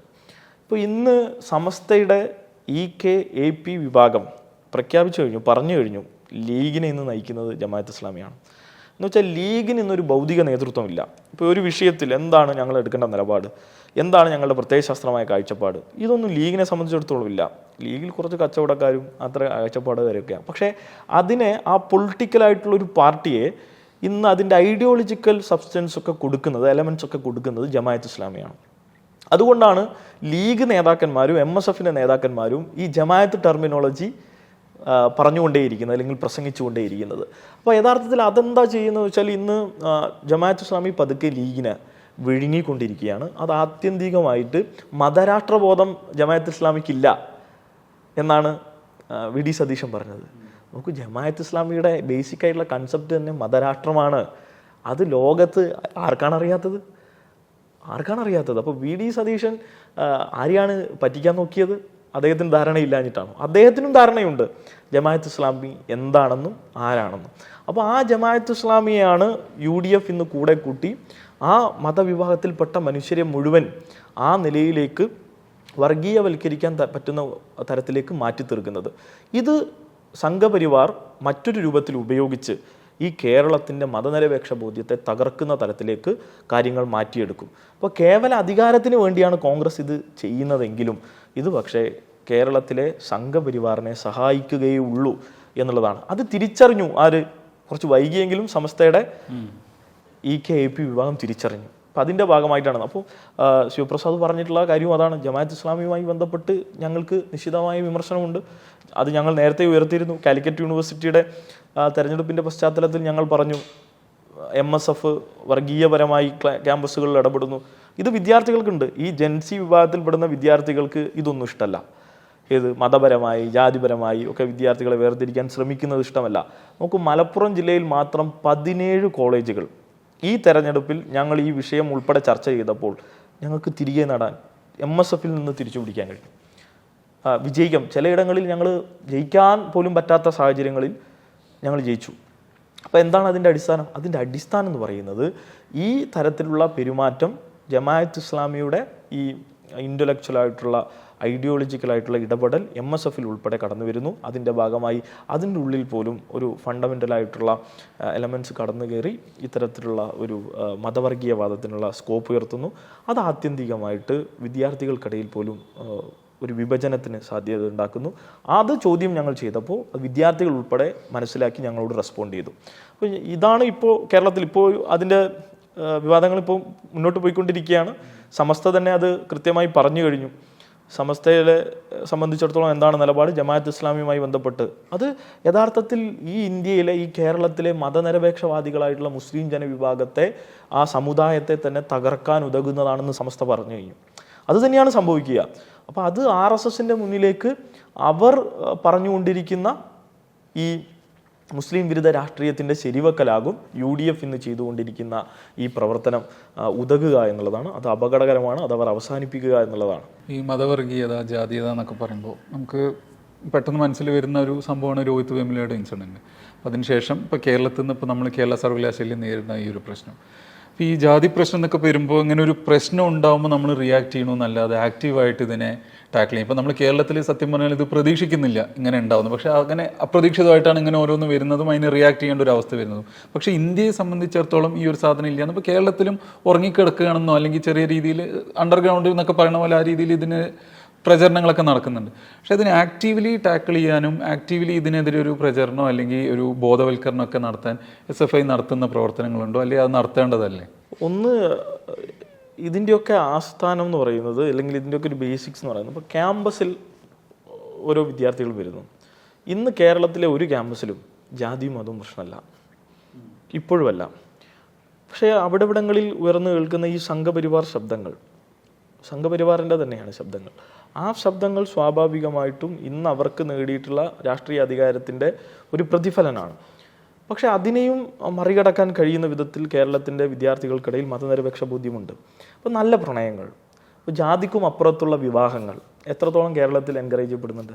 ക്യാമ്പസിൽ പ്രണയങ്ങൾ സ്വാഭാവികമായിട്ടുണ്ട്, പക്ഷേ വിവാഹത്തിൻ്റെ കാര്യങ്ങളിലേക്ക് എത്തുമ്പോൾ ജാതി ഇപ്പോഴും ഒരു എലമെൻ്റായി നിൽക്കാറുണ്ട്. ചിലപ്പോഴൊക്കെ കേട്ടിട്ടുണ്ട്, മതം മാറി കല്യാണം കഴിച്ചാലും പ്രശ്നമില്ല, ജാതി മാറി കല്യാണം കഴിക്കുന്നതിൽ ഇപ്പോഴും ബുദ്ധിമുട്ടുകൾ അറിയിക്കുന്ന ആളുകളുണ്ട്. അപ്പോൾ ആ ബേസിക് ബോധമാണ് മാറേണ്ടത്. ആ ബോധം മാറുമെന്നുള്ളത് 100% ഉറപ്പാണ്. ഈ ജെൻസി കാലഘട്ടത്തിലെ ഈ തലമുറ നാളെ ഇന്ത്യൻ പൗരന്മാരാകുമ്പോൾ, കേരളത്തിലെ പൗരന്മാരാകുമ്പോൾ ഈ ബോധം 100% മാറുമെന്ന് തന്നെയാണ് ഞങ്ങൾ ഉറച്ചു വിശ്വസിക്കുന്നത്. അതിനനുസരിച്ചുള്ള പ്രവർത്തനങ്ങൾ വിദ്യാർത്ഥികൾക്കിടയിൽ തന്നെയുണ്ട്. ഇപ്പോൾ ഇന്ത്യൻ ഇടതുപക്ഷം ഇന്നിപ്പോൾ തമിഴ്നാട്ടിൽ നടത്തിക്കൊണ്ടിരിക്കുന്ന ഒരു പ്രവർത്തനമാണ് ജാതി മതിലുകൾ പൊളിക്കുകയാണ് ചെയ്യുന്നത്. ജാതി മതിലുകൾ കെട്ടിയിരിക്കുന്ന തമിഴ്നാട്ടിലെ ഗ്രാമങ്ങളിൽ അത് പൊളിക്കുകയാണ് ഇന്ത്യൻ ഇടതുപക്ഷം CPM ചെയ്തുകൊണ്ടിരിക്കുന്നത്. മറ്റൊന്ന്, അവിടുത്തെ പാർട്ടി ഓഫീസുകൾ ഈ ഇൻ്റർകാസ്റ്റ് മാരേജുകളുടെ വേദികളാണ്. അപ്പോൾ അതിൻ്റെ പേരിൽ ഒരുപാട് മനുഷ്യരെ രക്തസാക്ഷിത്വം വഹിക്കേണ്ടി വന്ന സ്ഥലം കൂടിയാണ്. അപ്പോൾ ഇന്ത്യയിലെ ഈ ഒരു യാഥാർത്ഥ്യമായി നിലനിൽക്കുന്ന ഈ ജാതി, ഇപ്പോൾ നമുക്കറിയാമല്ലോ, ബീഹാറിൽ ഇലക്ഷൻ കഴിഞ്ഞു. ഇന്ത്യയിൽ ഏറ്റവും അവസാനം ഫ്രണ്ട് ലൈൻ ബീഹാറിൻ്റെ തെരഞ്ഞെടുപ്പിനെ കുറിച്ച് തന്നെ ഒരു മാസം അവരുടെ ടോട്ടലി ഫോക്കസ്ഡ് ബീഹാറായിരുന്നു. ജാതിയെ ഇത്ര സസൂക്ഷ്മമായും ഭീകരമായും ഉപയോഗിച്ചൊരു സ്ഥലം വേറെ ഉണ്ടാവില്ല. 10ാം തവണയാണ് നിതീഷ് കുമാർ മുഖ്യമന്ത്രിയാവുന്നത്. ആദ്യ തവണ മുഖ്യമന്ത്രിയാവുമ്പോൾ, 10ാം തവണ മുഖ്യമന്ത്രിയാവുമ്പോൾ ബീഹാർ ഈ ഇന്ത്യയിലെ ഏറ്റവും പട്ടിണി കിടക്കുന്ന മനുഷ്യന്മാരുള്ള നാടാണ്. എന്നിട്ടും ബീഹാറിലെ ജനങ്ങളിലേക്ക് അത് അത്രത്തോളം എത്തിയില്ല. കാരണം പല തലങ്ങളിലായി നിൽക്കുന്ന ഈ ജാതീയ പ്രശ്നങ്ങളാണ്. ഇത് അഭിസംബോധന ചെയ്യപ്പെടേണ്ടതുണ്ട് എന്ന് തന്നെയാണ് ഞങ്ങൾക്ക് തോന്നിയിട്ടുള്ളത്. ഇത് ഒരു വലിയ പ്രശ്നമാണ്. ഇന്ത്യൻ പശ്ചാത്തലത്തിൽ അത് വളരെ വ്യത്യസ്തമാണ്, കേരളത്തിലെ പശ്ചാത്തലം വളരെ വ്യത്യസ്തമാണ്. അത് ഉയർന്ന തോതിൽ ഇന്ത്യയിലെ വ്യത്യസ്ത പ്രദേശങ്ങളിൽ പ്രവർത്തിക്കുന്നു. കേരളത്തിൽ നിങ്ങൾ പറഞ്ഞതുപോലെ വീട്ടിൻ്റെ അകത്തേക്ക് മാത്രം നിലനിൽക്കുന്നത്, ചിലപ്പോൾ മതനിരപേക്ഷ നമ്മൾ ചെരുപ്പഴിച്ചു വെക്കുന്നത് പോലെയാണെന്ന് പറയുന്നുണ്ടല്ലോ, അങ്ങനെയൊക്കെ ഉള്ളതാണ്. പക്ഷേ അതും മറികടക്കാൻ കഴിയുന്ന പ്രവർത്തനം കേരളത്തിൽ സംഘടിപ്പിക്കാൻ കഴിയുന്ന രൂപത്തിൽ കേരളത്തിലെ ഇടതുപക്ഷം അതിനൊരു വലിയ ക്യാമ്പസുകളിലൂടെയും പൊതുസമൂഹത്തിൻ്റെ പ്രവർത്തനങ്ങളിലൂടെയും ഒക്കെ സംഘടിപ്പിക്കുന്നുണ്ട്. SFI അത് ക്യാമ്പസിൽ സംഘടിപ്പിക്കുമ്പോൾ പൊതുസമൂഹത്തിൽ യുവാക്കൾക്കിടയിൽ അത് DYFI സംഘടിപ്പിക്കുന്നു. അത് വർഗപരമായി CIT സംഘടിപ്പിക്കുന്നു. മഹിളകൾക്കിടയിൽ അത് മഹിളാ അസോസിയേഷൻ സംഘടിപ്പിക്കുന്നു. ആ നിലയിൽ അത് വളരെ വിപുലമായി സംഘടിപ്പിക്കാൻ കഴിയുന്ന ഒരു സംഘടനാ സ്ട്രക്ചർ ഇന്ന് കേരളത്തിൽ ഇടതുപക്ഷത്തിനുണ്ട്. അത് ആ നിലയിൽ തന്നെ ഇന്ത്യയിലെമ്പാടും, അതിന് പല കാരണങ്ങളുണ്ട്. ചരിത്രപരമായി ഭൂപരിഷ്കരണം, അതിൻ്റെ തുടർച്ചയിൽ നടന്നിട്ടുള്ള നിയമ ഭേദഗതികൾ, കേരളത്തിൻ്റെ അത്തരത്തിലുള്ള കാര്യങ്ങൾ കൂടിയുണ്ട്. പക്ഷേ ഈ പ്രശ്നം മുന്നിൽ നിൽക്കുന്നുണ്ട്. ഈ ജാതീയ പ്രശ്നങ്ങളെയൊക്കെ മറികടക്കാൻ കഴിയുന്ന രൂപത്തിൽ ഇന്ത്യയിലെ ഈ അടിസ്ഥാനപരമായിട്ടുള്ള ഈ മാറ്റങ്ങൾ ഉണ്ടാകുക തന്നെ വേണം. അതിന് രാഷ്ട്രീയ അധികാര മാറ്റം വളരെ കാര്യക്ഷമമായി നടക്കണമെന്ന് തന്നെയാണ് ഞങ്ങൾ മനസ്സിലാക്കിയിട്ടുള്ളത്. ഇന്ത്യയിലെ കോൺഗ്രസ് അത് ഓരോ ദിവസവും ദുർബലപ്പെട്ടുകൊണ്ടിരിക്കുകയാണ്. അതുകൊണ്ട് തന്നെ ഇന്ത്യയിലെ സംഘപരിവാറിനെ ചെറുത്തു തോൽപ്പിക്കാൻ ഒരു പുതിയ ബദൽ ഉയർത്തുക തന്നെ ഉണ്ടാവണം എന്നുള്ളതാണ് ഒരു ഇന്നത്തെ കാലത്തൊരു വിദ്യാർത്ഥി സംഘടനാ പ്രവർത്തകൻ എന്ന നിലയിൽ എനിക്ക് തോന്നിയിട്ടുള്ള കാര്യം. ഇപ്പോൾ ബീഹാർ തെരഞ്ഞെടുപ്പിൻ്റെ കാര്യം പറഞ്ഞപ്പോൾ കണ്ടതാണല്ലോ, നമ്മൾ NDA സഖ്യം മഹാഭൂരിപക്ഷത്തിൽ അവിടെ വിജയിച്ചു. അപ്പോൾ കോൺഗ്രസ് പ്രധാനമായിട്ടും വോട്ട് ചോരി എന്നുള്ളൊരു വിഷയം മുൻനിർത്തിയാണ് പ്രചരണം നടത്തി. RJD ബീഹാറിലുള്ള അൺഎംപ്ലോയ്മെൻറ്റും അങ്ങനെയുള്ള കാര്യങ്ങളൊക്കെ ഫോക്കസ് ചെയ്തു.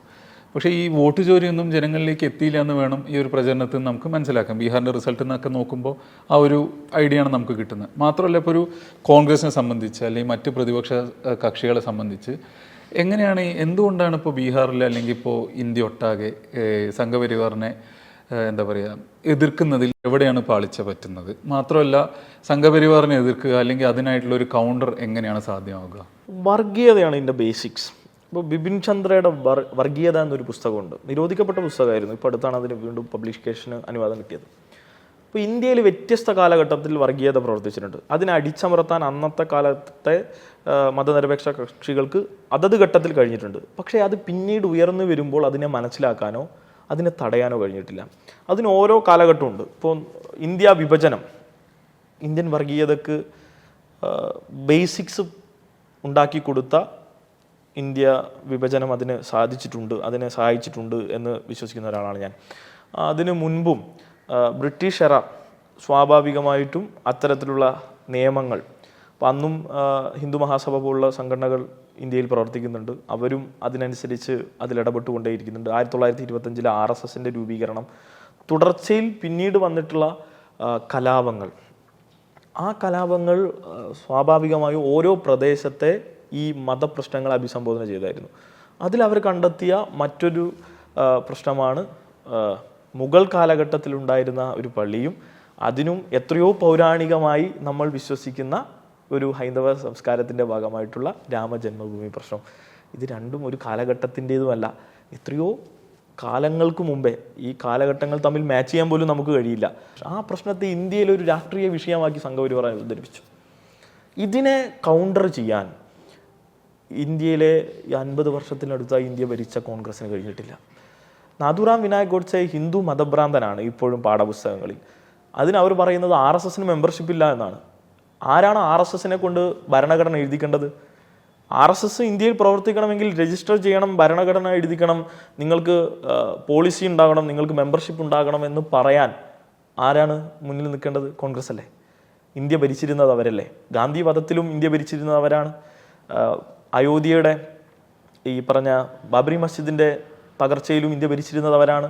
ഇന്ത്യയിൽ കലാപങ്ങളൊക്കെ സംഘപരിവാർ സംഘടിപ്പിക്കുന്ന ഘട്ടത്തിലും ഇന്ത്യ ഭരിച്ചിരുന്നവരാണ്. ഇപ്പോഴും RSSന്റെ രജിസ്ട്രേഷൻ ഇല്ല. ദ കാരവൻ എന്ന മാഗസിൻ കഴിഞ്ഞ തവണ റിപ്പോർട്ട് ചെയ്ത അതിൻ്റെ ഹെഡ്ലൈൻ തന്നെ, അവരുടെ മാഗസിൻ്റെ ഫ്രണ്ട് പേജിൽ തന്നെ does the RSS really exist എന്ന ചോദ്യവുമായാണ്. Does the RSS really exist? അതിൻ്റെ ചോദ്യത്തിൻ്റെ അർത്ഥം എന്താണ്? അങ്ങനെയൊന്നുണ്ടോ?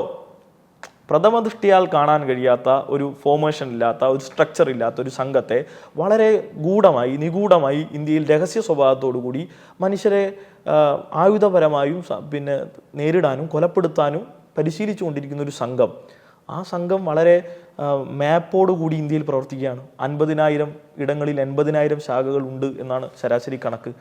അപ്പോൾ ഈ സംവിധാനത്തെ യഥാർത്ഥത്തിൽ ഇന്ത്യൻ നിയമവ്യവസ്ഥക്ക് കീഴിലാക്കാൻ ഈ കോൺഗ്രസിന് ഒരു കാലത്തും കഴിഞ്ഞിട്ടില്ല.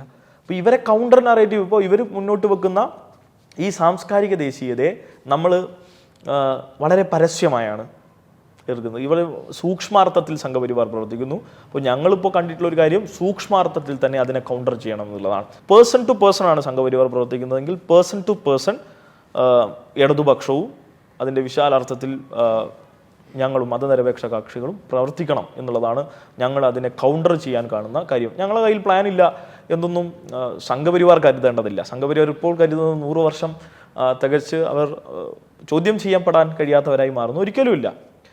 സംഘപരിവാറിന് വോട്ട് ചെയ്യാത്ത ബഹുഭൂരിപക്ഷമാണ് ഇന്ത്യയിൽ. അപ്പോൾ അത് മനസ്സിലാക്കേണ്ടത് സംഘപരിവാറിൻ്റെ ആ പാറ്റേണുകളും ഇതിനെയൊക്കെ മറികടന്നു ഇന്ത്യൻ മതനിരപേക്ഷ നിലനിൽക്കണം എന്ന് ആഗ്രഹിക്കുന്ന ആളുകൾ ഈ നാട്ടിലുണ്ട്. അപ്പോൾ അവരെ മറികടക്കാൻ സംഘപരിവാർ ഇന്ന് വെച്ച് നീട്ടിയിട്ടുള്ള ഈ തെറ്റായിട്ടുള്ള, അവർ മുന്നോട്ട് വെക്കുന്ന മതമല്ലല്ലോ, അവർ മുന്നോട്ട് വെച്ചിട്ടുള്ള മതമേ അല്ല ഈ നാട്ടിലെ ഹിന്ദുമതം. അത് ഈ രാജ്യത്തെ എല്ലാവരും മനസ്സിലാക്കേണ്ട കാര്യമാണ്. അവർ പറയുന്ന ഹിന്ദുമതവും നമ്മൾ വിശ്വസിക്കുന്ന ഹിന്ദുമതവും തമ്മിൽ യാതൊരു ബന്ധമില്ല. അവർ മറ്റേതോ കാഴ്ചപ്പാടിൻ്റെ ഭാഗമായി ജർമ്മനിയിൽ നിന്നും ഇറ്റലിയിൽ നിന്നും അവിടെ നിന്ന് കടമെടുത്ത് കൊണ്ടുവന്ന ഒരു പ്രത്യയശാസ്ത്രത്തെ ഇവിടെ കൊണ്ടുവന്ന് അവതരിപ്പിക്കുകയാണ്. യഥാർത്ഥത്തിൽ അവരിവിടെ മാർക്സിസത്തെയൊക്കെയാണ് പുറത്തുനിന്ന് വന്നത്. മാർക്സിസം ഇവിടെ രൂപപ്പെട്ടതാണ്. ഏത്? Indian Marxism. Communist party of India മാർക്സിസത്തിൻ്റെ പൂർണ്ണമായുള്ള പ്രത്യയശാസ്ത്രമായ ബോധ്യത്തെ നമ്മൾ രൂപീകരിച്ചെടുത്തത് ഈ ഇന്ത്യൻ പശ്ചാത്തലത്തിൽ വെച്ചാണ്. അതുകൊണ്ടാണ് ജനകീയ ജനാധിപത്യ വിപ്ലവം എന്ന് പറയുന്നത്. പക്ഷേ അവർ രൂപീകരിച്ച് കൊണ്ടുവന്നിട്ടുള്ള പ്രത്യയശാസ്ത്രം ജർമ്മനിയിൽ ഹിറ്റ്ലറും മുസോളിനി ഇറ്റലിയിലും പ്രയോഗിച്ച പ്രത്യയശാസ്ത്രത്തിൻ്റെ ഇന്ത്യൻ വകഭേദമാണ്. അപ്പോൾ അതിനെ ഈ പറഞ്ഞ പോലെ സൂക്ഷ്മാർത്ഥത്തിൽ അവർ ഇടപെടുമ്പോൾ സൂക്ഷ്മാർത്ഥത്തിൽ തന്നെ ഇടപെട്ട് മറികടക്കണം എന്നുള്ളതാണ്. ആ മറികടക്കും എന്ന് തന്നെയാണ് ഞങ്ങളും വിശ്വസിക്കുന്നത്. ഇന്ത്യൻ ജനാധിപത്യത്തെ ഇപ്പോൾ വലിയ ആരിവരെ തടുക്കും എന്നൊക്കെ ഒരു ചോദ്യമുണ്ട്. ആരിവരൊക്കെ തടുക്കും എന്ന് ചോദിച്ചാൽ സ്വാഭാവികമായും ഇന്ത്യ സൂര്യൻ അസ്തമിക്കാത്ത ബ്രിട്ടീഷ് സാമ്രാജ്യത്തെ മറികടന്നവരാണ്. സ്വാഭാവികമായും അവർക്കെതിരെയുള്ള സമരത്തിൽ, സംഘപരിവാറിനെതിരെയുള്ള ശക്തമായ സമരത്തിന് ഇന്ത്യയിൽ നേതൃത്വം കൊടുക്കും. അതിന് ജനങ്ങൾ അണിനിരക്കും എന്ന് തന്നെയാണ് ഞങ്ങൾ വിശ്വസിക്കുന്നത്. അടുത്തിടെ വലിയ ചർച്ചയായ ഒരു വിഷയമാണ് PM ശ്രീ പദ്ധതിയിൽ കേരള സർക്കാർ ഒപ്പുവെച്ചത്. അപ്പോൾ PM ശ്രീയും NEP-നെയൊക്കെ തുറന്നെതിർത്തവരാണ് SFIക്കാരും DYFI, CPM അങ്ങനെ എല്ലാവരും. പക്ഷേ LDF സർക്കാർ അതിൽ ഒപ്പുവെക്കുകയും അതിൻ്റെ ഒരു സാഹചര്യം, നിങ്ങൾ അത് ഒപ്പുവെക്കാനുള്ള സാഹചര്യം SFI മനസ്സിലാക്കുകയും അതിനോടുള്ള നിങ്ങളുടെ കൺസേൺസ് നിങ്ങൾ നേരിട്ട് സർക്കാരിനെ അറിയിക്കുകയും പിന്നീട് അതിൽ നിന്ന് മാറുകയും അങ്ങനെയുള്ള കാര്യങ്ങളൊക്കെ നമ്മൾ കണ്ടു കഴിഞ്ഞു. അപ്പോൾ ഈ പ്രധാനപ്പെട്ട ഇടതുപക്ഷത്തു നിന്നുള്ള പലർക്കും ഒരു അഭിപ്രായമുള്ളത് എന്താണെന്ന് വെച്ചാൽ, ഇതിനെതിരെ ഒരു കേസ് കൊടുത്തിട്ട് BJPക്കെതിരെ മറ്റൊരു വലിയൊരു ഫൈറ്റ് നടത്താനുള്ള ഒരു സാഹചര്യം ഉണ്ടായിരുന്നു, അതുകൊണ്ട് കളഞ്ഞൊന്നോ ഇല്ലാതാക്കി എന്നുള്ളൊരു ആക്ഷേപമുണ്ട്. SFIയുടെ സ്റ്റാൻഡ് എന്താണ് ഇക്കാര്യത്തിൽ? SFI 100% നേരത്തെ പറഞ്ഞ സ്റ്റാൻഡിൽ നിന്ന് ഒരു മാറ്റമില്ല. പുതിയ ദേശീയ വിദ്യാഭ്യാസ നയം എതിർക്കപ്പെടേണ്ടതാണ്. PM ശ്രീയും അംഗീകരിക്കപ്പെടാൻ കഴിയാത്തതാണ്. പക്ഷേ ഞങ്ങൾ മനസ്സിലാക്കിയുള്ള ഒരു കാര്യം, എപ്പോഴാണ് നിങ്ങൾ ആദ്യമായി ഒരു ഗവർണർ രാഷ്ട്രീയ പ്രസംഗം നടത്തുന്ന കണ്ടിട്ടുള്ളത്? എപ്പോഴാണ് നിങ്ങൾ ഒരു സർവകലാശാല VC ജാതി പറയാൻ തുടങ്ങിയിട്ടുള്ളത്? എപ്പോഴാണ് ഈ രാജ്യത്തെ സർക്കാർ, ഒരു ഫെഡറൽ സ്റ്റേറ്റ്, ഈ രാജ്യത്തിൻ്റെ ഭരണഘടനയ്ക്ക് വിഘാതമായി സംസ്ഥാന സർക്കാരുകൾക്ക് നൽകാനുള്ള പണം പിടിച്ചു വെക്കാൻ തുടങ്ങിയിട്ടുള്ളത്? മുഴുവൻ ഏജൻസികളെയും, ഇൻക്ലൂഡിങ് ദ ജുഡീഷ്യറി, ഉത്തരവാദിത്വത്തോടു കൂടി പറയുകയാണ്, ഇൻക്ലൂഡിങ് ദ ജുഡീഷ്യറി. ഏറ്റവും അവസാനം സുപ്രീം കോടതിയുടെ വേർഡിക്റ്റ് എന്താ? രാജ്യത്തിൻ്റെ ഭരണഘടനയിൽ എഴുതി വച്ചിരിക്കുന്നു, നിങ്ങൾ ഒരു ബില്ല് ഒപ്പിടാൻ ഇത്ര 3 മാസത്തിനുള്ളിൽ ഒപ്പിടണം. ഒരിക്കൽ നിങ്ങൾ ഒപ്പിടാതെ തിരിച്ചയച്ചാൽ വീണ്ടും അത് അയച്ചിട്ടുണ്ടെങ്കിൽ ഒപ്പിട്ട് തിരിച്ചയക്കണം. ഇത്രയേ ഉള്ളൂ. നിങ്ങൾക്ക് റെഫർ ചെയ്യാൻ രാഷ്ട്രപതി കൊടുക്കാം. പക്ഷേ വർഷങ്ങളായി റെഫറൻസിന് കൊടുത്തു വെച്ച ബില്ലുകൾ കിടക്കുകയാണ്. 3.25 കോടി മലയാളികൾ തെരഞ്ഞെടുത്ത 140 നിയമസഭാ അംഗങ്ങൾ അവർ തീരുമാനിച്ച് അവരുടെ അഭിപ്രായത്തിൽ പ്രകാരം ഇവിടെ പാസ്സാക്കിയ ബില്ലുകൾ ഒപ്പിടാൻ രാജ്യത്തെ സർക്കാരിൻ്റെ ഭാഗമായിട്ട് നിയോഗിക്കപ്പെട്ട ഒരു ഒഫീഷ്യോ, അങ്ങനെയല്ലേ നമുക്ക് ഗവർണറെ കാണാൻ കഴിയൂ? തിരഞ്ഞെടുക്കപ്പെട്ട ആളല്ലല്ലോ. അദ്ദേഹത്തിന് പറ്റില്ല. അദ്ദേഹം യഥാർത്ഥത്തിൽ ചോദ്യം ചെയ്യുന്നത് എന്തിനാണ്? ഈ 3.25 കോടി മലയാളികളെയാണ്. അപ്പോൾ എന്നിട്ട് എന്താണ് പറയുന്നത്? കേന്ദ്ര സർക്കാർ മുന്നോട്ട് വെക്കുന്ന ഈ സംഘപരിവാർ താല്പര്യങ്ങളെ നിങ്ങൾ ഒപ്പിട്ട് നിയമമാക്കിയില്ല എങ്കിൽ പണം തരില്ല. 1500 കോടി രൂപ കേരളത്തിന് തരാനുള്ള സർവ്വശിക്ഷാ അഭിയാൻ്റെ ഭാഗമായിട്ടുള്ള പണം, ആ പണം തരണമെങ്കിൽ നിങ്ങൾ PM ശ്രീയിൽ ഒപ്പിടണം എന്നുള്ള നിർബന്ധം പിടിക്കുകയാണ്. കേസിന് പോകുമ്പോൾ വീണ്ടും വർഷങ്ങൾ ഇതിനു വേണ്ടി കാത്തു നിൽക്കേണ്ട അവസ്ഥ ഉണ്ടാവും എന്നുള്ളത് മറ്റൊരു ഭാഗം. പക്ഷെ ഞങ്ങൾ മനസ്സിലാക്കുന്നത്, SFI ഇതിൽ അഭിപ്രായപ്പെട്ടിട്ടുള്ള ഒരു കാര്യം എന്ന് വെച്ചാൽ, നമുക്ക് തരാനുള്ള തുക ഇത്തരത്തിലുള്ള സംഘപരിവാർ നിയമങ്ങൾ കാണിച്ച് ഭീഷണിപ്പെടുത്തി ഒപ്പിട്ടാലേ തരൂ എന്നുള്ള കാര്യങ്ങളിലൊക്കെയും ഒരു ധാരണ ഉണ്ടാക്കാൻ ഈ നാട്ടിലെ നിയമ സംവിധാനത്തിന് കഴിയണം. ഇപ്പോൾ പുതിയ സുപ്രീം കോടതി ചീഫ് ജസ്റ്റിസ് വന്നു. കഴിഞ്ഞ 2-3 ചീഫ് ജസ്റ്റിസുമാരുടെ അവസ്ഥ നിങ്ങളൊന്ന് നോക്കണം. ചീഫ് ജസ്റ്റിസിന് നേരെ ചെരുപ്പെറിഞ്ഞ രാജ്യമാണിത്. അതിന് തൊട്ടു മുമ്പുള്ള ചീഫ് ജസ്റ്റിസ് വലിയ പ്രതീക്ഷയോട് കൂടി കടന്നു വന്നതാണ്. അവസാനം പ്രധാനമന്ത്രിയെ വീട്ടിൽ കൊണ്ടുപോയി ഗണപതി ഹോമം കഴിച്ച ആളാണ്. അപ്പോൾ ഇങ്ങനെയാണോ ഇന്ത്യയിലെ നീതിന്യായ സംവിധാനം പ്രവർത്തിക്കും, അവർ ന്യായമാകും എന്ന് പ്രതീക്ഷിക്കുക? അപ്പോൾ ഇത് സ്വാഭാവികമായിട്ടും ഭരണസ്തംഭനം ഉണ്ടാക്കുകയാണ്. സാധാരണക്കാരന് കൊടുക്കേണ്ടത് കിട്ടണ്ടേ? ഈ നാട്ടിലെ വിദ്യാർത്ഥികൾ പഠിക്കണ്ടേ? 6 ലക്ഷം വിദ്യാർത്ഥികൾ കഴിഞ്ഞ 10 വർഷത്തിനിടയിൽ, അത് ഒരു ടേമിലാണെങ്കിൽ 2016 തൊട്ട് 2021 വരെ 5 ലക്ഷത്തിനും 6 ലക്ഷത്തിനും ഇടയിലെ വിദ്യാർത്ഥികൾ, ഇപ്പോൾ 10 ലക്ഷത്തിനടുത്ത് വിദ്യാർത്ഥികൾ പൊതുവിദ്യാഭ്യാസ മേഖലയിലേക്ക് കടന്നു വന്ന കേരളമാണിത്. ഹൈടെക്കായി മാറിയ ക്ലാസ് റൂം, പുതിയ ബിൽഡിങ്സ്, ഒട്ടനവധി മാറ്റങ്ങളുണ്ടായി. ഇപ്പോൾ സാധാരണക്കാരനും പണക്കാരനും എല്ലാവരും പഠിക്കുന്നത് അന്താരാഷ്ട്ര നിലവാരമുള്ള സ്കൂളാണ്. അങ്ങനെയുള്ളൊരു കേരളത്തെ നമ്മൾ നയപരമായിട്ടുള്ള സോഷ്യലിസ്റ്റ് കാഴ്ചപ്പാടിൻ്റെ ഭാഗമായി LDFൻ്റെ നയസമീപനത്തിൻ്റെ ഭാഗമായി ഉയർത്തുകയാണ്. അപ്പോൾ കിട്ടാനുള്ള തുക RSSൻ്റെ പൈസ ഒന്നുമല്ലല്ലോ. അത് വാങ്ങിയെടുക്കാൻ സർക്കാർ തീരുമാനിച്ചതിനോടൊന്നും ഞങ്ങൾക്ക് കുറേ പ്രൈവറ്റൈസ് ഇല്ല. പക്ഷേ ഈ നയങ്ങളോടൊന്നും സമീകരിക്കപ്പെടാൻ കഴിയില്ല. RSSൻ്റെ മുന്നിൽ മുട്ടുമടക്കാനൊന്നും പറ്റുകയില്ല. അവരുദ്ദേശിക്കുന്ന കാര്യമൊന്നും ഇവിടെ പഠിപ്പിക്കാനും പോകുന്നില്ല. ഇതൊന്നും അവർ ഏറ്റെടുക്കില്ല എന്ന് 100% നമ്മൾ മനസ്സിലാക്കിക്കൊള്ളണം. ഈ കേരളത്തിലെ മൊത്തം വിദ്യാഭ്യാസത്തെയും പൊതുവിദ്യാഭ്യാസത്തെയും ഏറ്റെടുക്കുമോ? ഇല്ല. കാരണം എന്താ? രാജ്യത്തെ മുഴുവൻ വിദ്യാഭ്യാസവും കോർപ്പറേറ്റ്സിന് എഴുതി കൊടുത്തിരിക്കുക. 50,000 പൊതുവിദ്യാലയങ്ങൾ പൂട്ടി. ഇപ്പോൾ ഈ കേരളത്തിലെ മാധ്യമങ്ങളൊക്കെ പറയുന്നുണ്ടല്ലോ, സംഘപരിവാർ വന്ന് ഇതൊക്കെ നടപ്പില്ല. സംഘപരിവാറിന് ഇതിനോടൊന്നും താല്പര്യമില്ല. സംഘപരിവാർ മുഴുവൻ പൊതുമേഖലയും വിറ്റ് അദാനിക്കും അംബാനിക്കും കൊടുത്തുകൊണ്ടിരിക്കുകയാണ്. അവർ ഈ വർഗീയത ഒരു ഭാഗത്ത് സംഘടിപ്പിക്കുകയും മറുഭാഗത്ത് കോർപ്പറേറ്റുകൾക്ക് ഇന്ത്യയുടെ മുഴുവൻ വിഭവങ്ങളും എഴുതി കൊടുക്കുകയും ചെയ്യുന്നു. അപ്പോൾ ആരെങ്കിലും ഒരു ഘട്ടത്തിൽ സമരം ഉയർത്തുമ്പോൾ ഈ വർഗീയത അവിടെ വന്ന് ബൈപ്പാസ് ചെയ്ത് ആ സമരത്തെ ഡിസോൾവ് ചെയ്യുന്നു. ഈ പാറ്റേൺ ആണ് വർക്ക് ചെയ്യുന്നത്. അപ്പോൾ അതുകൊണ്ട് തന്നെ അവർ കേരളത്തിലെ വിദ്യാഭ്യാസത്തിൽ വന്ന് ഇടപെട്ട് ഇതൊക്കെ ചെയ്ത് കളയുമെന്നും അതിനുള്ള ഒരു നയ സമീപനവും ഇല്ല. മറിച്ച് അവർക്ക് വേണമെങ്കിൽ ഇത് മുഴുവൻ സ്വകാര്യവൽക്കരിക്കാൻ വേണമെങ്കിൽ അവർ ആലോചിക്കും. അതാണ് പ്രശ്നമുള്ളത്. അപ്പോൾ ഞങ്ങൾ മുന്നോട്ട് വെച്ചൊരു കാര്യം, ഇവിടുത്തെ പാഠപുസ്തകം പൂർണ്ണമായും SCERT ആണ് തീരുമാനിക്കുക, അത് പ്രിന്റ് ചെയ്യുക SCERT ആണ്. അപ്പോൾ അതിലൊന്നും ഒരു ഘട്ടത്തിലും ഈ കേരളത്തിൽ ഇടതുപക്ഷം അതിൽ കോംപ്രമൈസ് ചെയ്യുമെന്ന് ഞങ്ങൾ കരുതുന്നില്ല. തീർച്ചയായും ഇത്തരം കാര്യങ്ങളിൽ ഞങ്ങൾ കുറച്ചുകൂടി കാണുന്നത് വിദ്യാർത്ഥികൾക്ക് ഇപ്പം എത്ര വർഷം കാത്തു നിൽക്കേണ്ടി വരും? 1500 കോടി രൂപ എത്ര വർഷം കാത്തു നിന്ന് എപ്പോൾ വിധി വെച്ചിട്ടാണ് ഇപ്പം വന്ന ഏറ്റവും അവസാനത്തെ വിധി? ഇപ്പോൾ ഇതിനു മുമ്പുള്ള ഓരോ വിധികളും നിങ്ങൾ നോക്കിയാൽ മതി. രാമക്ഷേത്രവുമായി ബന്ധപ്പെട്ട് വന്ന വിധി, കശ്മീരുമായി ബന്ധപ്പെട്ട്, അങ്ങനെ ഒട്ടനവധി കാര്യങ്ങളിൽ വന്നിട്ടുള്ള ഇന്ത്യയിലെ നീതിന്യായ വ്യവസ്ഥയുടെ വിധികളൊക്കെയും നമ്മൾ നോക്കിയാൽ നമുക്ക് മനസ്സിലാവും എന്താണ് ഇന്ത്യയിൽ സംഭവിച്ചുകൊണ്ടിരിക്കുന്നത്. അപ്പോൾ അതുകൊണ്ട് തന്നെ ഇവർക്ക് കൗണ്ടറായിട്ടുള്ളൊരു പൊളിറ്റിക്കൽ മൂവ്മെൻറ്റ് നടക്കുക എന്നുള്ളത് തന്നെയാണ് നല്ലത് എന്ന് തന്നെയാണ് ഞങ്ങൾ മനസ്സിലാക്കുന്നത്. അതിന് ഈ പറഞ്ഞതുപോലെ കൃത്യമായ നിലപാട് ശക്തമായി മുന്നോട്ട് കൊണ്ടുപോകുമെന്ന് CPM-ഉം LDF-ഉം പ്രഖ്യാപിച്ചിട്ടുണ്ട്. അത് ആ നിലയിൽ തന്നെ മുന്നോട്ട് പോകും. അതോടൊപ്പം അതിനെ സംബന്ധിച്ച് ഇത് പിൻവലിക്കണമെന്നാവശ്യപ്പെട്ട് ഇപ്പോൾ കത്ത് കൊടുത്തല്ലോ, പിന്നീട് പിൻവലിക്കാനുള്ള ആലോചനകളും എടുത്തല്ലോ. അത് തീർച്ചയായും അതിനെ ആ നിലയിൽ തന്നെ കാണുന്നു. JNU ക്യാമ്പസിലൊക്കെ ഒരു മുഖ്യ ഇടതുപക്ഷം എന്ന് പറഞ്ഞിട്ട് SFIനെ പറയാൻ പറ്റുമോ എന്നുള്ളതാണ് മറ്റൊരു ചോദ്യം. ഇപ്പോൾ ഈ നാഷണൽ ലെവലിൽ നോക്കുകയാണെന്നുണ്ടെങ്കിൽ പല ക്യാമ്പസുകളിലും SFIയുടെ ഒരു അവസ്ഥ എന്ന് പറയുമ്പോൾ ഈ ത്രിപുര, ബംഗാൾ എന്നിവിടങ്ങളിൽ CPM നേരിട്ട് അതേ ഒരു അവസ്ഥ തന്നെയാണോ SFIക്കുള്ള, അങ്ങനെ ഒരു വിലയിരുത്തലുണ്ടെങ്കിൽ അതിനോടുള്ള അഭിപ്രായം എന്താണ്? ഇല്ല, ഇപ്പോൾ ഞാൻ SFIയുടെ ഇവിടുത്തെ സംസ്ഥാന ഭാരവാഹിയായി പ്രവർത്തിക്കുമ്പോൾ തന്നെ അഖിലേന്ത്യാ സഹഭാരവാഹിയായി പ്രവർത്തിക്കുകയാണ്. ഇപ്പോൾ തമിഴ്നാട്ടിൽ നമുക്ക് ഒട്ടനവധി സ്കൂളുകളിലും കോളേജുകളിലും സംഘടനാ പ്രവർത്തനം DMK നിരോധിച്ച സ്ഥലമാണ് തമിഴ്നാട്. എന്തായിരുന്നു കാരണം എന്ന് വെച്ചാൽ, സംഘടനാ പ്രവർത്തനം നടക്കുന്ന കാലഘട്ടത്തിൽ അവിടെ മുഴുവൻ കോളേജുകളിലൊക്കെ SFI വിജയിച്ചു വരുന്നു. ഇത് കണ്ടുകൊണ്ടാണ് DMK അത് നിരോധിക്കാൻ തുനിഞ്ഞത് ഒരു ഭാഗം. പോണ്ടിച്ചേരി സർവകലാശാലയിൽ ഇപ്പോൾ നടന്ന തെരഞ്ഞെടുപ്പിൽ അവിടെ 8000-ഓളം വിദ്യാർത്ഥികളാണ് പഠിക്കുന്നത്. ബഹുഭൂരിപക്ഷം പേരും SFI പ്രവർത്തനത്തിൽ ഏർപ്പെടുന്നവരാണ്. ഒരുപക്ഷെ ഈ കേരളത്തിലെ സർവകലാശാലകളിലും കോളേജുകളിലും പഠിക്കുന്ന വിദ്യാർത്ഥികൾ സംഘപരിവാറിൻ്റെ ഈ തീവ്രമായ മുഖങ്ങളെ അത്രത്തോളം പരിചിതമല്ല. കേരളത്തിലെ സർവകലാശാലകളിൽ ABVPയോ ഈ പറഞ്ഞ സംഘപരിവാർ സംഘടനകളോ അത്രത്തോളം സജീവമായിട്ടോ അവർക്ക് മുന്നോട്ട് വരാനോ കഴിഞ്ഞിട്ടില്ല. കാരണം SFIയുടെ പ്രസൻസാണ്, ശക്തമായ പ്രസൻസാണ്. എന്നാൽ മറ്റ് സംസ്ഥാനങ്ങളിൽ അവിടെ രാഷ്ട്രീയ അധികാരമുള്ള സംഘപരിവാർ കൂടിയാണ്. രാഷ്ട്രീയ അധികാരമുള്ള സംഘപരിവാർ കൂടി ഇപ്പോൾ ഡൽഹി യൂണിവേഴ്സിറ്റി, JNU ഒക്കെ കഴിഞ്ഞ 30 വർഷമായിട്ടുള്ള സംഘപരിവാറിൻ്റെ പ്ലാനാണ്. ഓരോ വർഷവും ഇത്ര പേരെ റിക്രൂട്ട് ചെയ്ത് കീഴടക്കണം എന്നുള്ളതാണ്. അപ്പോൾ ഞങ്ങൾ മനസ്സിലാക്കിയിട്ടുള്ളത് ഇന്ത്യയിലെ ഇടതുപക്ഷം ഞങ്ങൾക്ക് ഏതെങ്കിലും വലിയേട്ടനാവണമെന്നുള്ള അഭിപ്രായമൊന്നുമില്ല. ഞങ്ങൾക്ക് എവിടെ പോയാലും ഞങ്ങൾ അവിടുത്തെ ഏതെങ്കിലും വിധത്തിൽ എല്ലാ സംഘടനകളെയും കാര്യങ്ങൾ തീരുമാനിക്കുന്നവരാവണമെന്നും ഞങ്ങളെ സംബന്ധിച്ചിടത്തോളം അങ്ങനെ ഒരു നിലപാടൊന്നുമല്ല ഞങ്ങൾക്കുള്ളത്. മറിച്ച് ഞങ്ങൾക്കുള്ള നിലപാട് ഇന്ത്യയിലെ മതനിരപേക്ഷ ബോധ്യവും ഇന്ന് നിലനിൽക്കുന്ന രാഷ്ട്രീയ സാഹചര്യത്തിൽ സംഘപരിവാർ നടത്തിക്കൊണ്ടിരിക്കുന്ന അതിതീവ്രമായിട്ടുള്ള ഈ അപകടകരമായിട്ടുള്ള രാഷ്ട്രീയത്തെ മറികടക്കണം.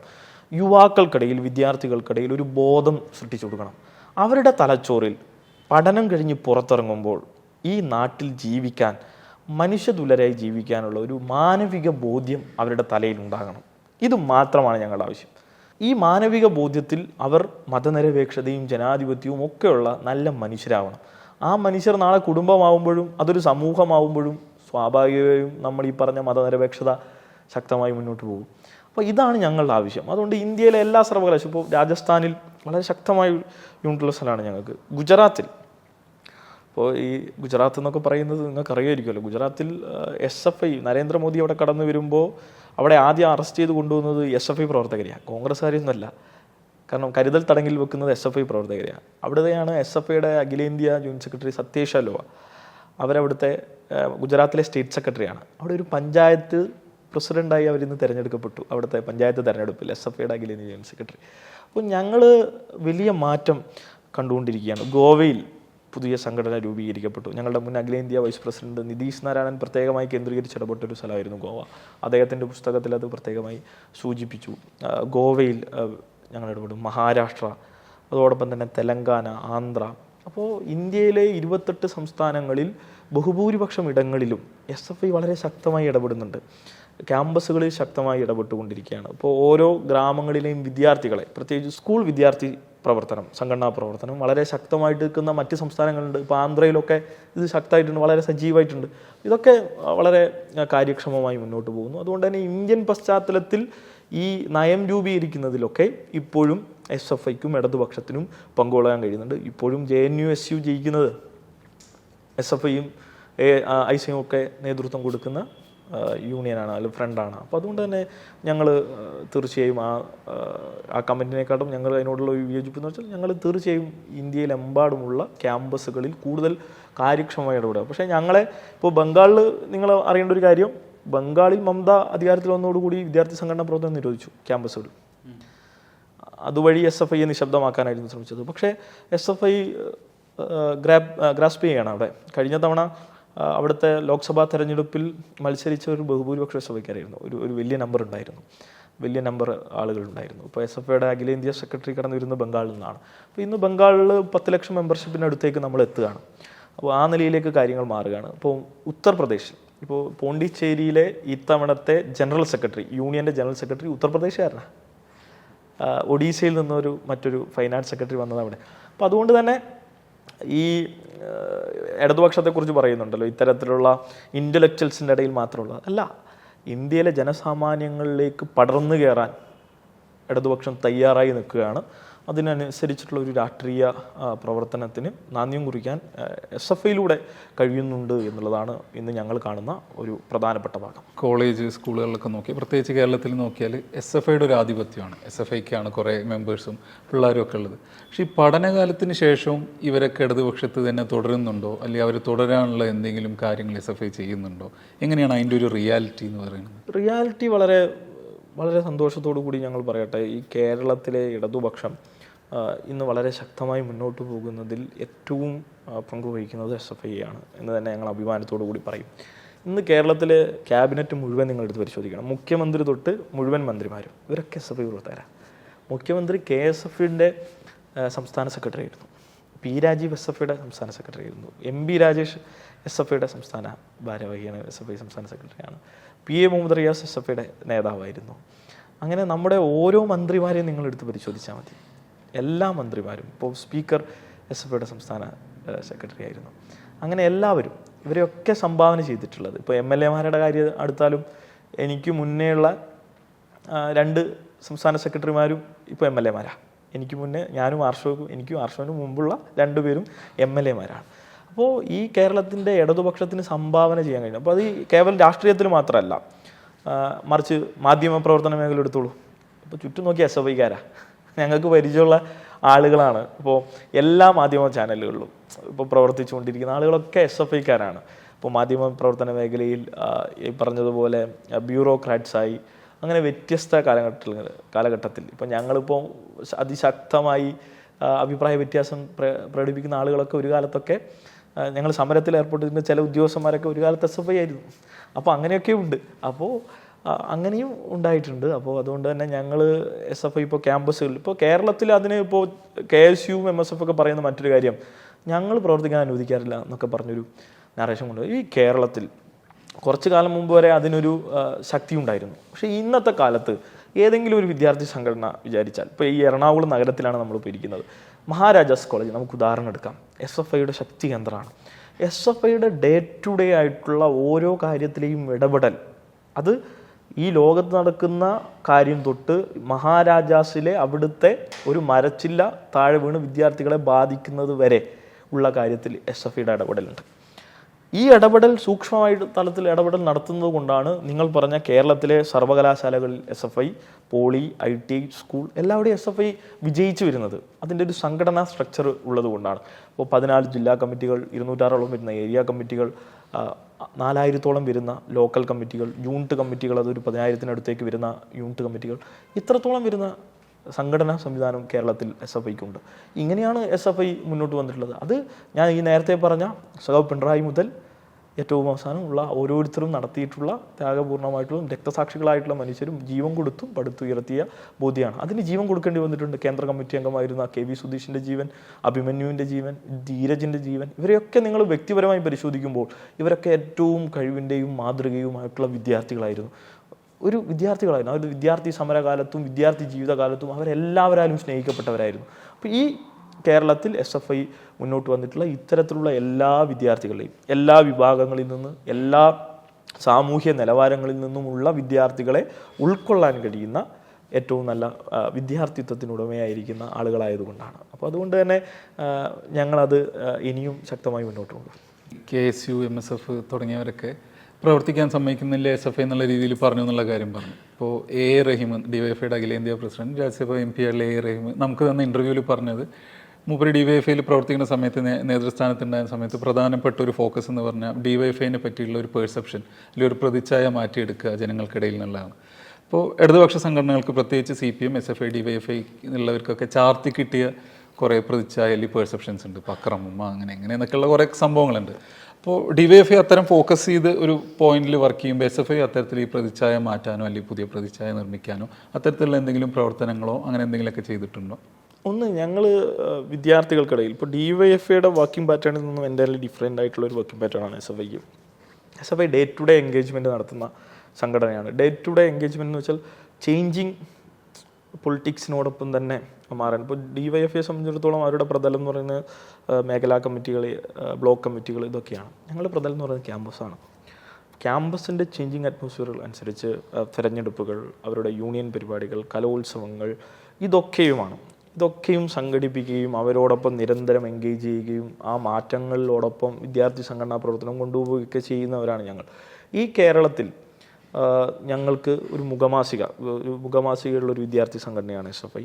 ആ മുഖമാസികയുടെ നൂതനമായ പ്രവർത്തനങ്ങൾ പുതിയ ഓൺലൈൻ വൽക്കരണങ്ങളിലേക്കും മറ്റ് കാര്യങ്ങളിലേക്കും SFI കടക്കുകയാണ്. ആ പ്രവർത്തനങ്ങളൊക്കെ ഈ കാലഘട്ടത്തിൽ ഏറ്റെടുക്കുന്നു. അതിന് പുറമെ ഞങ്ങളുടെ ഒരു ഫേസ് ലിഫ്റ്റിന് ഞങ്ങളങ്ങനെ ഒരു ബോധപൂർവമായിട്ടുള്ള ഒരു ആലോചന നടന്നിട്ടില്ല സത്യസന്ധമായി പറഞ്ഞാൽ. പക്ഷേ ഞങ്ങൾക്കെതിരെയുള്ള അക്രമം രൂക്ഷമായിരുന്നു. ഇപ്പോൾ ഒരു ഉദാഹരണത്തിന് PMR ഷോ SFIയുടെ സംസ്ഥാന സെക്രട്ടറി ആയിരുന്നു. ASFൻ്റെ ഒരു പെൺകുട്ടിയെ അധിക്ഷേപിച്ചു എന്ന് പറഞ്ഞ് ഒരു വാർത്ത വന്നു. അത് ഇന്ന് കേരളത്തിൽ എല്ലായിടത്തും മാധ്യമങ്ങളും എല്ലാവരും വലിയ പോലെ പ്രചരിപ്പിച്ചു. ASFൻ്റെ സംസ്ഥാന ജോയിൻറ്റ് സെക്രട്ടറിയായി ഈ പെൺകുട്ടിയോടൊപ്പം പ്രവർത്തിച്ചതും അവരോടൊപ്പം പരിചയമുള്ള ആളുകളൊക്കെ കഴിഞ്ഞ 2 ദിവസം മുമ്പ് പുതിയ വെളിപ്പെടുത്തൽ നടത്തി. നിങ്ങളെ ശ്രദ്ധയിലുണ്ടാവും. അങ്ങനെ ഒരു കാര്യമേ ആർഷോ ചെയ്തിട്ടില്ല, പറഞ്ഞിട്ടില്ല. അങ്ങനെ ചെയ്തിട്ടില്ലെന്ന് മാത്രമല്ല, ഈ പറഞ്ഞ പ്രസ്തുത വ്യക്തി എന്നവരിപ്പോൾ മത്സരിക്കുന്നുണ്ട്, ഞാൻ മറ്റു കാര്യങ്ങളിലേക്കൊന്നും പോകുന്നില്ല, ആ വ്യക്തി ആ കേസ് പിൻവലിക്കണമെങ്കിൽ ബാർഗെയിനിങ് വരെ നടത്തി അന്നത്തെ CPIയുടെ സംസ്ഥാന സെക്രട്ടറിയോട്. കൂടുതൽ കാര്യങ്ങളിലേക്കൊന്നും ഞാൻ പോകുന്നില്ല. അപ്പോൾ എന്താണ് അവിടെ വന്നിട്ടുള്ളത്? SFIയുടെ സംസ്ഥാന സെക്രട്ടറിയെ ഇങ്ങനെ ചാപ്പ് കുത്താൻ നേതൃത്വം കൊടുക്കുകയാണ് ചെയ്തിട്ടുള്ളത്. അതിൻ്റെ സത്യം അന്വേഷിച്ചിട്ടില്ല, മറ്റു കാര്യങ്ങൾ അന്വേഷിച്ചില്ല. ഇപ്പോൾ മഹാരാജാസ് കോളേജിൽ അദ്ദേഹത്തിനെതിരെ പരീക്ഷ, അവിടുത്തെ വന്നൊരു ക്ലറിക്കൽ മിസ്റ്റേക്കാണ്. ആ ക്ലറിക്കൽ മിസ്റ്റേക്കിന് അദ്ദേഹത്തെ വേട്ടയാടി. നോക്കൂ, ഇവിടെയാണ് നമ്മൾ കാണേണ്ടത് ഒരു ഇടതുപക്ഷ പ്രവർത്തകനെ എങ്ങനെയൊക്കെ തകർക്കാം, താറുമാറാക്കാം എന്നുള്ളതിൻ്റെ ഉദാഹരണമാണ് അദ്ദേഹത്തിനെതിരെ നടന്നിട്ടുള്ള അക്രമം. ആ അക്രമമൊന്നും ഞങ്ങൾക്കൊന്നും ഏറ്റുവാങ്ങേണ്ടി വന്നിട്ടില്ല. അതെന്തുകൊണ്ടാണ്? എറണാകുളം പോലുള്ള ഒരു UDF ശക്തി നിലനിൽക്കുന്ന, UDFന് വലിയ ശക്തി ഉണ്ട് എന്നവർ പറയുന്നൊരു സ്ഥലമാണല്ലോ. അവിടെ എന്താണ് സംഭവിക്കുന്നത്? അവിടെ ഇടതുപക്ഷത്തിന് കഴിഞ്ഞ തെരഞ്ഞെടുപ്പുകളിലും കൊച്ചി കോർപ്പറേഷനിലും മറ്റുമൊക്കെ ക്യാമ്പസിൽ നിന്നും പൊതുവിൽ നിന്നും ഒക്കെയുള്ള മാറ്റം ഉണ്ടാകുകയും ഇടതുപക്ഷത്തിന് ശക്തി കൂടുകയും അവിടെ നിന്ന് സംസ്ഥാന അടിസ്ഥാനത്തിലുള്ള ഇടതുപക്ഷ നേതാക്കന്മാരുണ്ടാവുകയും ചെയ്യുന്ന തരത്തിലേക്ക് എറണാകുളത്തിൻ്റെ രാഷ്ട്രീയം ഉൾപ്പെടെ മാറുന്നു. അപ്പോൾ അതിനെ തുടർന്നുള്ള പകയും വ്യക്തിവിദ്വേഷവും എന്തായി മാറുന്നു? ഇത്തരം ആക്ഷേപങ്ങളായി മാറുകയാണ്. അപ്പോൾ ഇതൊക്കെ തിരിച്ചറിയാൻ നമുക്ക് പറ്റണം. അപ്പോൾ ഇത് ഞങ്ങൾ കാണുന്നുണ്ട്, ഇതൊക്കെ ഞങ്ങളും പ്രതീക്ഷിക്കുന്നുണ്ട്. ഇപ്പോൾ ഞങ്ങളെയൊക്കെ സംഘപരിവാർ ചാപ്പ അടിക്കാനായിരുന്നു ഇപ്പോൾ പലരും ശ്രമിക്കുന്നത്. ആ കാരണം ഞങ്ങളുടെ പേരാ. എൻ്റെ പേര് മുഹമ്മദ് ആക്കാൻ എനിക്കൊരു പ്രശ്നമില്ല, എൻ്റെ പേര് സണ്ണി എന്നാക്കാൻ എനിക്കൊരു പ്രശ്നമില്ല. ഇതൊക്കെ പേരല്ലേ, എൻ്റെ വിശ്വാസം. ഇതൊക്കെ ഓരോരുത്തരുടെ വ്യക്തിപരമായ കാര്യമല്ലേ. പക്ഷേ ഇതിനെ ഉപയോഗിച്ച് മതത്തിൻ്റെ ചാപ്പയടിച്ച് ഞങ്ങളെയൊക്കെ വർഗീയവാദികളാക്കാൻ ശ്രമിക്കുകയാണ്. ഇതൊക്കെ എന്തിനാണ് ചെയ്യുന്നത്? കേവലം രാഷ്ട്രീയ അധികാരത്തിന്. കോൺഗ്രസിനും ലീഗിനും രാഷ്ട്രീയ അധികാരമായിരിക്കാം, പക്ഷേ ഇത് ആത്യന്തികമായി സഹായിക്കുന്നത് ഈ പറഞ്ഞ ഇന്ത്യയിൽ അപകടകരമായി നിൽക്കുന്ന, എന്നാൽ ഈ ഇന്ത്യയിൽ അപകടകരമായി നിൽക്കുന്ന RSSനാണ്. ഈ RSSനെ ചൂണ്ടിക്കാണിച്ചാണ് വോട്ട് വാങ്ങാനും ഇവർ നിൽക്കുന്നത്. പക്ഷെ RSSനെതിരെ പോരാട്ടത്തിന് ഇവരുണ്ടോ? ഇല്ല. അത് പോരടിക്കേണ്ടതാരാണ്? ഇടതുപക്ഷം. പക്ഷേ ഇടതുപക്ഷം തകരണം. ഈ നിലപാട് അവർ കാത്തു സൂക്ഷിക്കുകയാണ്.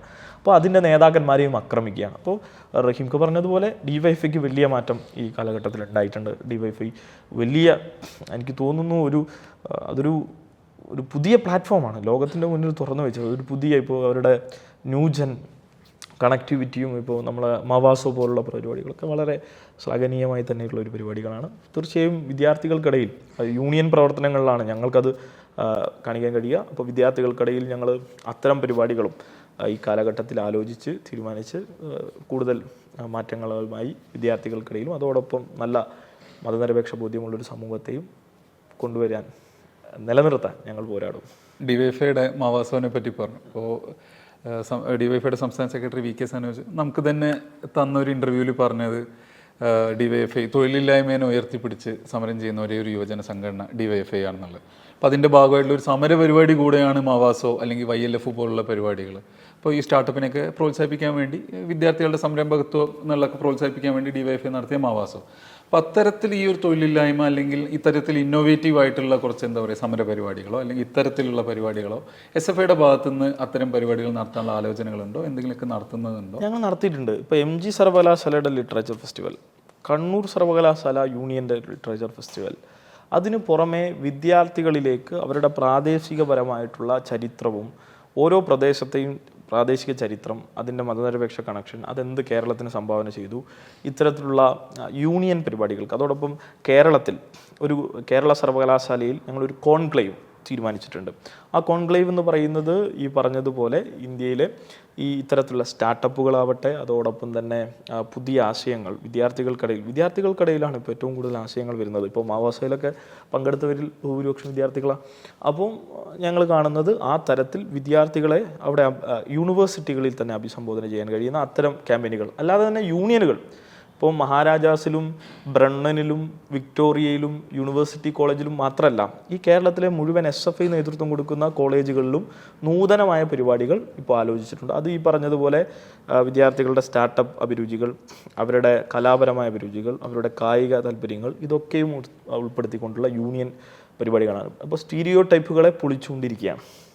കേരളത്തിൽ, പ്രത്യേകിച്ച് കേരളത്തിൽ ഏറ്റവും വലിയ വിദ്യാർത്ഥി സമൂഹത്തിൽ ഏറ്റവും കൂടുതൽ, അല്ലെങ്കിൽ ഇത് കുടുംബങ്ങളെ തന്നെ ബാധിക്കുന്ന ഒരു വലിയൊരു പ്രശ്നമാണ് ലഹരിയുടെ പ്രശ്നം. അപ്പോൾ വിദ്യാർത്ഥികളാണ് ഇന്ന് ഏറ്റവും കൂടുതൽ ഇരകളാവുന്നതും ഇതിൻ്റെ നെറ്റ്വർക്കിലൊക്കെ കണക്റ്റഡ് ആയിട്ടുള്ളവരൊക്കെ വിദ്യാർത്ഥികളാണ്. അതിന് പല കാരണങ്ങൾ, ഇപ്പോൾ വരുമാനം തൊട്ട് ഇതിന് അഡിക്റ്റ് ആവുന്ന പലവിധ സാഹചര്യങ്ങളും കൊണ്ട് വിദ്യാർത്ഥികൾ ഇതിന് അടിമപ്പെട്ടു പോവുക. അപ്പോൾ ഇതിനെ ടാക്കിൾ ചെയ്യാൻ ആക്റ്റീവ്ലി SFI പാർട്ടിസിപ്പേറ്റ് ചെയ്യും, പരിപാടികൾ നടത്തുന്നുണ്ട്. പക്ഷേ ഇതിൽ SFI എന്നുള്ള വിദ്യാർത്ഥികളും ആക്ച്വലി ഇതിൽ ഇരകളായിട്ടുള്ളവരും അതിലുള്ളവരും ആയിട്ടില്ല. അപ്പോൾ അതിൻ്റെ ഒരു ഗ്രൗണ്ട് റിയാലിറ്റി എന്താണ്? നിങ്ങൾ അതിൽ നേരിട്ട് ഇടപെട്ട ആൾക്കാരായതുകൊണ്ട് ഇപ്പോൾ കാര്യങ്ങൾ എങ്ങനെ, ഇപ്പോൾ ഇടയിൽ കുറേ പോലീസിൻ്റെ പ്രവർത്തനങ്ങളും കുറേ ആൾക്കാരെ പിടിക്കലും എല്ലാം ഉണ്ടായിരുന്നു. ഇതിലെന്തെങ്കിലും മാറ്റം ഉണ്ടായിട്ടുണ്ടോ? സിറ്റുവേഷൻ വേഴ്സ് ആവുകയാണോ? എന്താണ് അതിൻ്റെ ഒരു വിദ്യാർത്ഥികൾക്കിടയിലുള്ള ഒരു റിയാലിറ്റി? ഇവിടെ എറണാകുളത്ത് കളമശ്ശേരി പോളി, അതാണ് എനിക്ക് തോന്നുന്നു യഥാർത്ഥത്തിൽ ചർച്ചയുടെ തുടക്കം ഉണ്ടാകുന്നത്. കളമശ്ശേരി പോളിയിൽ വെച്ച് ഒരു കഞ്ചാവ് പിടിക്കപ്പെട്ടു. അപ്പോൾ ആദ്യഘട്ടത്തിൽ തന്നെ അത് SFIയുടെ തലയിൽ വെക്കാനായിരുന്നു ശ്രമം. അതിശക്തമായിട്ടുള്ള ശ്രമമായിരുന്നു. പിറ്റേ ദിവസം തൊട്ട് വിഷയം മാറി. അതൊരു സാംസ്കാരിക സാമൂഹിക പ്രശ്നമായും അവതരിപ്പിക്കപ്പെട്ടു. അപ്പം പോയി നോക്കുമ്പോഴാണ് മനസ്സിലായത് പിടിക്കപ്പെട്ടവരിൽ എല്ലാവരും കേസുകാരാണ്. ഞങ്ങളപ്പോഴും പറഞ്ഞൊരു സ്റ്റാൻഡുണ്ട്. ഞങ്ങളെക്കൊണ്ട് പിന്നെ പറയാതെ പറയിപ്പിച്ചു കേരളത്തിലെ മാധ്യമങ്ങൾ. ഞങ്ങൾ സ്വാഭാവികമായിട്ടും അതിൻ്റെ ലാർജർ കവറിൽ ലഹരി ചെറുക്കപ്പെടണം, ആ നിലപാടെടുത്തതിൻ്റെ ഭാഗമായി കളമശ്ശേരി പോളി ഇത്തവണ ഞങ്ങൾക്ക് നഷ്ടപ്പെട്ടു. അത് നിങ്ങളറിയണം.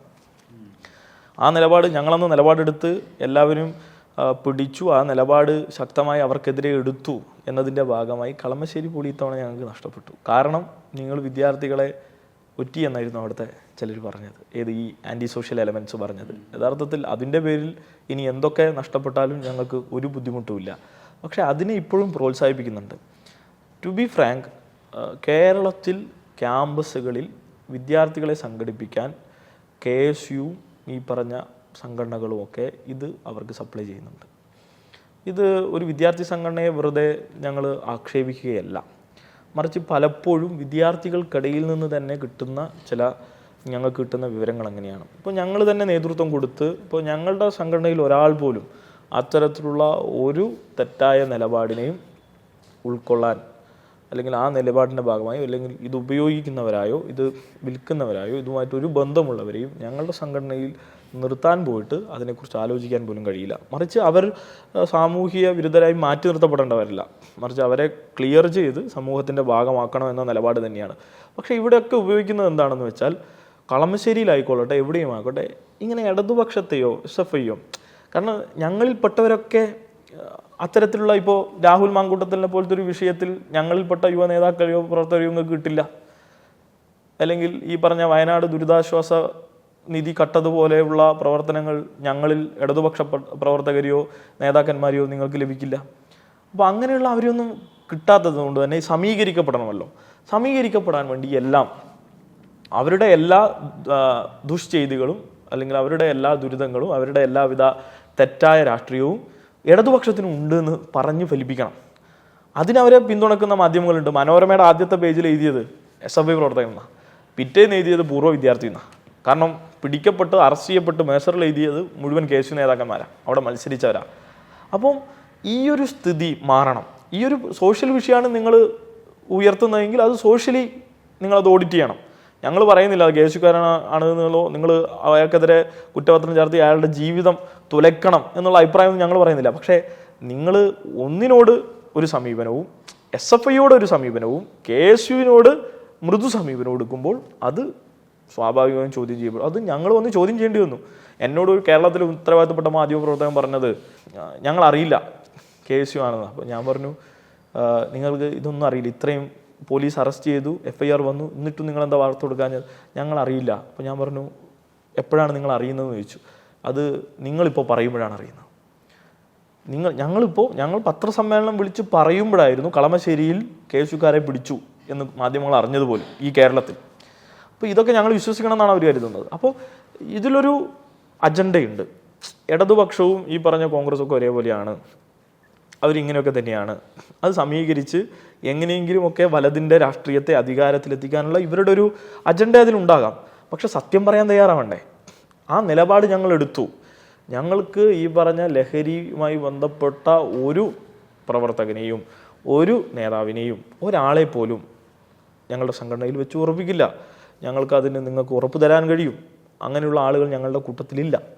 അങ്ങനെ ഉള്ളവരെ ചോദ്യം ചെയ്തും അതിനെ മറികടന്നുമാണ് SFI വളർന്നത്. കാരണം ലഹരിയുടെ വ്യാപനം നടന്നാൽ അവിടെ അരാഷ്ട്രീയത ഉണ്ടാവും. അത് ഏറ്റവും കൂടുതൽ ബാധിക്കുന്നത് കേരളത്തിൽ ഇത്രയേറെ ശക്തിയുള്ള SFI ആയിരിക്കും ആദ്യം. അപ്പം ഞങ്ങളിരിക്കുന്ന കൊമ്പ് കിട്ടും. അപ്പം അതിനെ ശക്തമായി ഞങ്ങൾ ചോദ്യം ചെയ്യും. അതിനെ ഇവരിപ്പോൾ കൊടുക്കുന്ന ഈ സ്പോൺസർഷിപ്പ് SFIയെ നേരിടാൻ കുറച്ച് ആൻറ്റി സോഷ്യൽ എലമെൻസിനെ കൂടെ വേണം എന്നുള്ളത് കൊണ്ട് ഇത്തരം ഒരു സഹായം KSU ചെയ്യുന്നുണ്ട്. KSU അത് അവസാനിപ്പിക്കണം എന്നുള്ളതാണ് ഇതിൻ്റെ ഭാഗമായും സൂചിപ്പിക്കാനുള്ളത്. സഞ്ജീവ് ഒരു SFIക്കാരനായത് എങ്ങനെയാണ്? അപ്പോൾ ഇതുവരെയുള്ളൊരു രാഷ്ട്രീയ ജേണി അതൊന്ന് റിഫ്ലക്റ്റ് ചെയ്യാൻ പറ്റും? ഞാൻ പഠിച്ചതൊക്കെ വ്യത്യസ്ത സ്ഥലങ്ങളിലാണ്. തിരുവനന്തപുരത്ത് പഠിച്ചിട്ടുണ്ട്, അച്ഛന് ജോലിയൊക്കെ അവിടെ ആയതുകൊണ്ട്. പഠിച്ചതൊരു CBSE സ്കൂളിലാണ്, അമൃത വിദ്യാലയത്തിലാണ് +2 വരെ. അതുകൊണ്ട് തന്നെ ആ ഘട്ടം വരെ രാഷ്ട്രീയ പ്രവർത്തനത്തോട് എക്സ്പോഷർ ഇല്ല. SN കോളേജ്, കണ്ണൂർ SN കോളേജിൽ എത്തിയപ്പോഴാണ് ആദ്യമായി, അവിടെ എല്ലാ വിദ്യാർത്ഥി സംഘടനകളും ഉണ്ട്. എല്ലാ വിദ്യാർത്ഥി സംഘടനകളും വളരെ സജീവമായി ഇടപെടുന്നുണ്ട്. അപ്പോൾ അവിടെ സജീവമായി ഇടപെടുമ്പോൾ വളരെ ശക്തമായി, അവിടെ എപ്പോഴും SFI വളരെ ശക്തമാണ്. അപ്പോൾ ഇടതുപക്ഷ രാഷ്ട്രീയത്തോട് ആഭിമുഖ്യമാണ്. അതിൻ്റെ ഭാഗമായി SFIയോടൊപ്പം ചേർന്നു. അപ്പോൾ നമ്മളൊരു ക്യാമ്പസിൽ ചെല്ലുമ്പോൾ എല്ലാവരുടെയും ആവശ്യത്തിന് ഓടിയെത്തുന്നതും എല്ലാ കാര്യങ്ങൾക്കും എത്തുന്നതും SFIക്കാരായിരുന്നു. ഇപ്പോൾ ഞാനും അച്ഛനും അഡ്മിഷൻ എടുക്കാൻ പോയത് തൊട്ട് അത് പൂർത്തീകരിക്കുന്നത് വരെ നമ്മളെ സഹായിച്ചത് നമുക്കറിയില്ലല്ലോ, സഹായിച്ചത് SFIക്കാരനാണ്. ക്ലാസ് മുറിയിൽ ഏറ്റവും നല്ല സൗഹൃദം നൽകിയ SFIക്കാരനാണ്. ഇപ്പോൾ ഇന്ന് കേരളത്തിൻ്റെ പുറത്തുള്ള ഇപ്പോൾ എൻ്റെ കൂടെ പഠിച്ച കുട്ടികളൊക്കെ എൻജിനീയറിങ്ങിനും മറ്റൊക്കെ പുറത്തു പോയപ്പോൾ അവർ നേരിട്ട റാഗിങ്, ബാംഗ്ലൂരും കോയമ്പത്തൂരൊക്കെ പോകുമ്പോൾ കേട്ട റാഗിങ്, കൂടെ പഠിച്ചവരൊക്കെ ക്ലോസറ്റ് കഴിക്കുക, അവരെ വായു കൊണ്ട് അതിനെ തുടയ്ക്കുക എന്നൊക്കെയാണ് ചെയ്യിച്ചത്. അപ്പോൾ ഞങ്ങൾക്കൊക്കെ അത്ഭുതമായിരുന്നു. കാരണം ഞങ്ങളുടെ കൂടെയുള്ള ചേട്ടന്മാരൊക്കെ ഞങ്ങൾക്ക് ഭക്ഷണം വാങ്ങി തരാനും ഞങ്ങൾ കൂടെ ഇരിക്കാനും ഞങ്ങൾക്ക് ക്യാമ്പസിനെ കുറിച്ച് പറഞ്ഞു തരാനും ആ സമയം ചിലവഴിക്കുകയായിരുന്നു. അപ്പോൾ ഈ കേരളത്തിൽ ആ ക്യാമ്പസിനെ സൃഷ്ടിച്ചത് SFIയാണ്. ആ SFIയോടൊപ്പം അന്ന് കൂടിയതാണ് 2015 കാലത്ത്. അതിനു മുമ്പ് SFI സംഘടനാ പ്രവർത്തനത്തിൽ സജീവമായി ഉണ്ടായിരുന്നില്ല നാട്ടിൽ.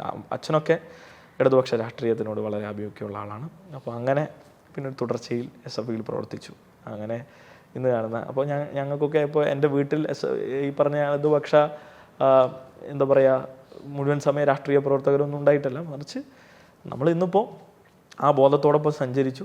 ആ ബോധം ഞങ്ങളെ കൂടുതൽ മുന്നോട്ട് കൊണ്ടുപോയി. അത്ര മൂന്നാം LDF സർക്കാർ ഉണ്ടാവുമോ? ഇപ്പോൾ വരാൻ പോകുന്ന നിയമസഭാ തെരഞ്ഞെടുപ്പിനെ കുറിച്ചുള്ള പ്രതീക്ഷകൾ എന്തൊക്കെയാണ്? മൂന്നാം LDF സർക്കാർ ഉറപ്പാണ്. അത് ഞങ്ങൾക്ക് 100% ഉറപ്പാണ്. ഞങ്ങളെക്കാട്ടും ഉറപ്പ് കേരളത്തിലെ ജനങ്ങൾക്കാണ്. അത് കുറച്ചുകൂടി നേരത്തെ മനസ്സിലാക്കിയിരിക്കുന്നത് UDF ആണ്. ഇതും അതിൻ്റെ ഭാഗമാണ് തീർച്ചയായും. അതുകൊണ്ടാണ് അവർ ഈ വിവാദങ്ങളിലേക്ക് പോകുന്നത്. വികസനമൊന്നും ചർച്ച ചെയ്യാൻ തയ്യാറല്ലല്ലോ. വി സതീശൻ പറഞ്ഞത് 5 ലക്ഷത്തിനടുത്ത് വീട്ടിൻ്റെ ഫിഗറിൻ്റെ നമ്പർ പറഞ്ഞിട്ട് പറഞ്ഞു ഇത്ര വീടല്ലേ ഉണ്ടാക്കിയുള്ളൂ. 5 ലക്ഷം വീടേ 5 ലക്ഷം വീട് കേരളത്തിൽ 10 വർഷമായി ഉണ്ടായി. UDF ഭരണകാലത്ത് അത് 3000. അങ്ങനെ സർവത്ര മേഖല എടുത്തു നോക്കിയാൽ എല്ലാം, എൻ്റെ സമയം വിസ്താര ഭയം കൊണ്ട് ഞാൻ കൂടുതൽ പറയുന്നില്ല, അത്രയും പറയാനുണ്ട്. ഒരു 150 പേജിൻ്റെ പുസ്തകം എഴുതിയാൽ അത് മതിയാവില്ല, ഓരോ വികസന കാര്യങ്ങൾ ഓരോ വരിയിൽ എഴുതിയാൽ. അപ്പോൾ അത്രയും വികസനം വന്നിരിക്കുകയാണ്. 3.25 കോടി മലയാളികളും അനുഭവിച്ചിട്ടുണ്ട്. ഇവിടെയുള്ളവരും NRIs ആയിട്ടുള്ളവരും എല്ലാവരും ആ വികസനം അനുഭവിച്ചിട്ടുണ്ട്. എല്ലാ വിഭാഗവും അനുഭവിച്ചിട്ടുണ്ട്. ആ അനുഭവം വോട്ടായി മാറും. അത് ജനങ്ങളുടെ അനുഭവവും കേരളത്തിൻ്റെ മുന്നോട്ട് പോക്കാണ്. കേരളം ഇനിയും പോകണം. കേരളം ഒരു കൊച്ചു നഗരമായി മാറുകയാണ്. ഇപ്പോൾ ഞങ്ങളിപ്പോൾ വിദ്യാർത്ഥി സംഘടനാ പ്രവർത്തനത്തിൻ്റെ ഭാഗമായിട്ട് എല്ലാവിടെയും സഞ്ചരിക്കുകയാണ്. കേരളം ഒരു കൊച്ചു നഗരമാണ്. ഇപ്പോൾ ഞങ്ങൾക്കിപ്പോൾ രാവിലെ കണ്ണൂർ, പിന്നീട് കോഴിക്കോട്, പിന്നീട് എറണാകുളം ഒരു ദിവസം കൊണ്ട് കവർ ചെയ്യാൻ പറ്റുന്ന ഒരു യാത്രാ സൗകര്യം ഇന്നിപ്പോൾ കേരളത്തിൽ വന്നു. മൂന്നാം LDF സർക്കാരോടുകൂടി നമുക്ക് രാവിലെ കണ്ണൂർ തൊട്ട് തിരുവനന്തപുരം വരെ നിശ്ചിത സമയം കൊണ്ട് ഓടിയെത്താൻ, ആ പകൽ അവസാനിക്കുന്നതിന് മുമ്പ് എത്താൻ കഴിയുന്ന രൂപത്തിൽ മാറും എന്നുള്ള ഉറപ്പിലേക്ക് കൊച്ചു നഗരമായി നമ്മൾ മാറും. അപ്പോൾ ആ മാറ്റം നമുക്ക് വേണം. അതിന് മൂന്നാം LDF സർക്കാർ വരും, മൂന്നാം പിണറായി സർക്കാർ വരും. പിണറായി സർക്കാർ വരും.